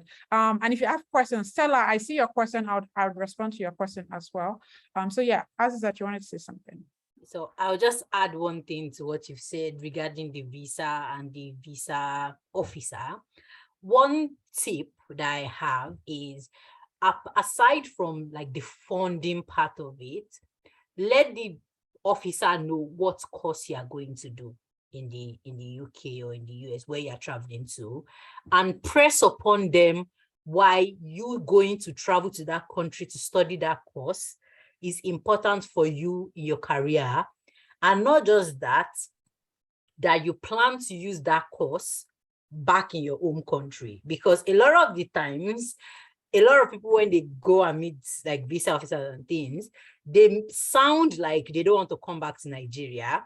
And you don't want to do that. You want the visa official to feel like as if this person is traveling to this country to learn this course that they are so passionate about, that they feel like they cannot do that course in their country, but they knowing and learning that course in their country, in the UK or in the US or wherever, would help them come back and better Nigeria. That's what they want to hear. They don't want to hear any of that. I'll be honest, while they are looking at all this other documentation and things, they want to see you, your character, what you say, the way you speak, how you dress. Everything is respectability politics, and you need to go there with that mindset. And just, even if you have to lie your head off, just like hit all those points that they want. That's just my tip. Thank you, Azza. That's really important. So tying everything to your why and the relevance of the course and how relevant that course is to the betterment of your home country. That sums it up. Rejoice has something to say. So Stella and Brian, I will move your questions to tomorrow. So I'm going to start with your questions tomorrow because we're already out of time. And so we're just going to hear from Rejoice, and then we'll call it a day. And tomorrow I'll start with your questions during the major Q&A sessions, so we can all call it a day, rest, and also prep for tomorrow. Is that okay with everybody? All right. So Rejoice, yes, you can just I just wanted to add a little tip. Now I was not I also have the, what's it called, the visa denial issue. It was my second time that I went that I got it. Now there are the little tips too I need to add to what Azizat and Valin had said. Funding is important, but this is a little tip that we overlook that is really most important in funding. Your school fee, you may not really need to have your stuff 100%, okay? Because these people know that, man, that money is not easy to come by, okay? Have it there. But secondly, you know that you're going to send funding to your statement of, what's it called, your bank statement to the school, where they will give you your admission letter and all of that. And then you're still going to take the same bank statement to the visa embassy, right? Now, the timing, the distance between the time you send to the school and the time you're going for a visa interview could be within months or weeks probably. But what they're trying to verify within your bank statements is not the fact that you have this money 100%, is the fact that this bank is very active. Now, you don't have to take, for instance, you're printing, when you sent to your school, you printed like your 6 months bank statement and you sent to them. And that 6 months lasted, the last you printed out was probably on June. And then you went for your interview by September, and then you're taking your printing of that last 6 months to them. No, you have to print to the current, almost maybe a month or thereabouts to the time you're going for an interview. Print it out up until August if you're going on September, so that it's just to show them that this is an active account, whether the transactions were much or not, but just to show them that this is an active account and that money is expected to come into this account for your school fees. Okay, it is important. That's number one. And then secondly, be very confident. Very first time I went, I was confident, yeah, but the second time I had to talk to these people like, I'm not going to your country to go and have fun. I'm going to come back and do something in my own country, okay? So let them know that the tie you have is that you're passionate about what you're coming back for. Starting off by telling them this is your career goal, this is what you have in plan in the future, and this is why you're going there to come back and carry out this plan that you have, okay? Now, there's someone of recent that I know that went to the embassy. This is the second time, and he was denied again. Now, the problem was that he was asked just one question, because we now have that, we're not very confident with going, and maybe because of the way we prepare our possible questions. We have, so what's your name? What school are you going to? Why this course? Why this school? Nah, these people are psychologists, okay? They already have your data. They have everything about you literally in their system looking at you. But they just want to know if you really know what you're going for and how confident you are in having a conversation with them to convince them. They have your papers, they have everything. Just try and convince me that everything you have here, right here in front of me, is accurate. Now, the question they asked the guy was, so what's different? That was the only question he was asked. What is different from the last time? And nigga was stunned, like he didn't know how to start up. And then when the question came out, everyone was like, ha, they're mean, they didn't want to give him. I'm like, no, if I'm the one, I will still tell you. You're asking me what is the different thing now is trying to tell me, oh, I know you've been here before. And I know that you came here for such a reason and you were denied. So why are you coming back here again? What is the different thing that happened? So if you had an admission back then and you were denied and you still have the admission, you can start up with, oh, I adjourned my admission and I use this other, but maybe the gap month you have to probably go back to work. You know, there are ways to start up this conversation and still meet up with what you have to tell them. Create your story and be succinct. Don't be too vast, don't bore them. Try and hit the points. You know, you can literally answer all your questions in one story. Do you understand? There's a way you answer these questions and you've literally, you know, checked their points and they'll be like, oh, okay, you'll be surprised to be answering only one question, but they've gathered all the points. So know these questions, know these things you've prepared for, and know how to take it in a story and sound very convincing and confident. That's all I have to say. Thank you so much, Rejoice. Thank you, Aziza. Thank you to all the speakers we have today. So we've come to the end of day one. You guys have been amazing. Thank you to everybody that tuned in from India, Burkina Faso, Nigeria, Kenya, Ghana. All of you guys are amazing. If I failed to call your country, please do not forgive me. Don't worry, tomorrow we'll call out everybody. Shout out to you. And we hope to keep to time tomorrow. We had some technical issues, but I really, really appreciate your time and for staying from beginning to the very end. So yeah, this brings us to the end of today's session. My name is valeenovarah, and I'm the founder of the Same Network. And I just want to say thank you for your time. And I can't wait to see you tomorrow for all the things we have in stock for you. So tomorrow we're also going to be having mentorship and networking sessions. So you don't want to miss out on that as well. We're starting at the same time, 10 a.m. or 4 p.m. West African time. So please, let's all keep to time as we did today. So see you guys tomorrow. Bye, everyone. Bye, Azizat. Bye. Bye. See you guys tomorrow. Bye, everyone. Bye.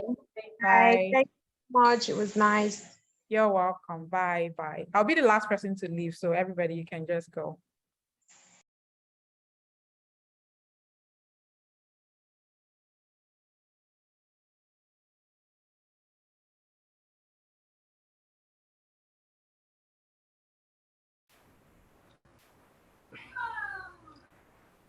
Excuse me, can I say something? Tomorrow Yeah, I won't sure. be able to join because I have to be in church by 10. So probably I'm going to miss out from that. Where are you joining in from? Nigeria? No, I'm in the US currently. Oh, you're in the US. Oh, so you're going to church tomorrow. Yeah. So I didn't even think, because yeah, it was almost, by the time we realized that the time was going to affect people because of church, it was already too late. We had already started the publicity and everything. Even some of our speakers for tomorrow were finding it hard because of church too. So we're still trying to figure things out. And tomorrow is supposed to be for current international students. So that's really very key. But the session will also be recorded. I'll share the links. Did you register with the link on Eventbrite? Yeah, because we're going to share the link to the video as well to everybody that attended or registered for this event. And hopefully we get to upload them to our YouTube channel as well. When is your church time? It's actually 10 to 12:30, and I'm an active member, so there's no way I can miss out from. Yeah. service.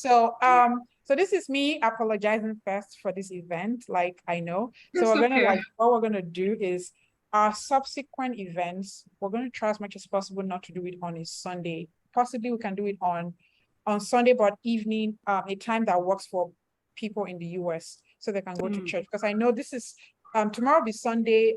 It will be 4 p.m. Nigerian time. So they've already gone to church and back. But for those of us here, we're still going to go to church and back. So we're going to find a more comfortable time for our subsequent events. And see maybe either Saturday for sure, but either consider Friday evening after work or Sunday evening, but not too far for those in Nigeria or India, and also not too early for those of us in the US as well, because tomorrow I'm not going to go to church because of the event as well, because if I were just a participant like you, of course, I might have missed the session because I'll go to church. So I apologize on behalf of the same network. I apologize. I will share the link. And if you're on Telegram too, please chat me up personally. I don't know if you're in our student-only community, and if you're not, I'd want you to be a part of that community as well. And I want you to get more involved, more engaged. And I would really want us to talk more on Telegram and discuss other events that we're also okay, I'll do that. ideating. Thank you so much. You're welcome. Thank you, Emmy. Yeah, you're welcome. You're welcome. Bye. Anybody else want to say something before I leave? Because I want to end the session now. Bye, everyone.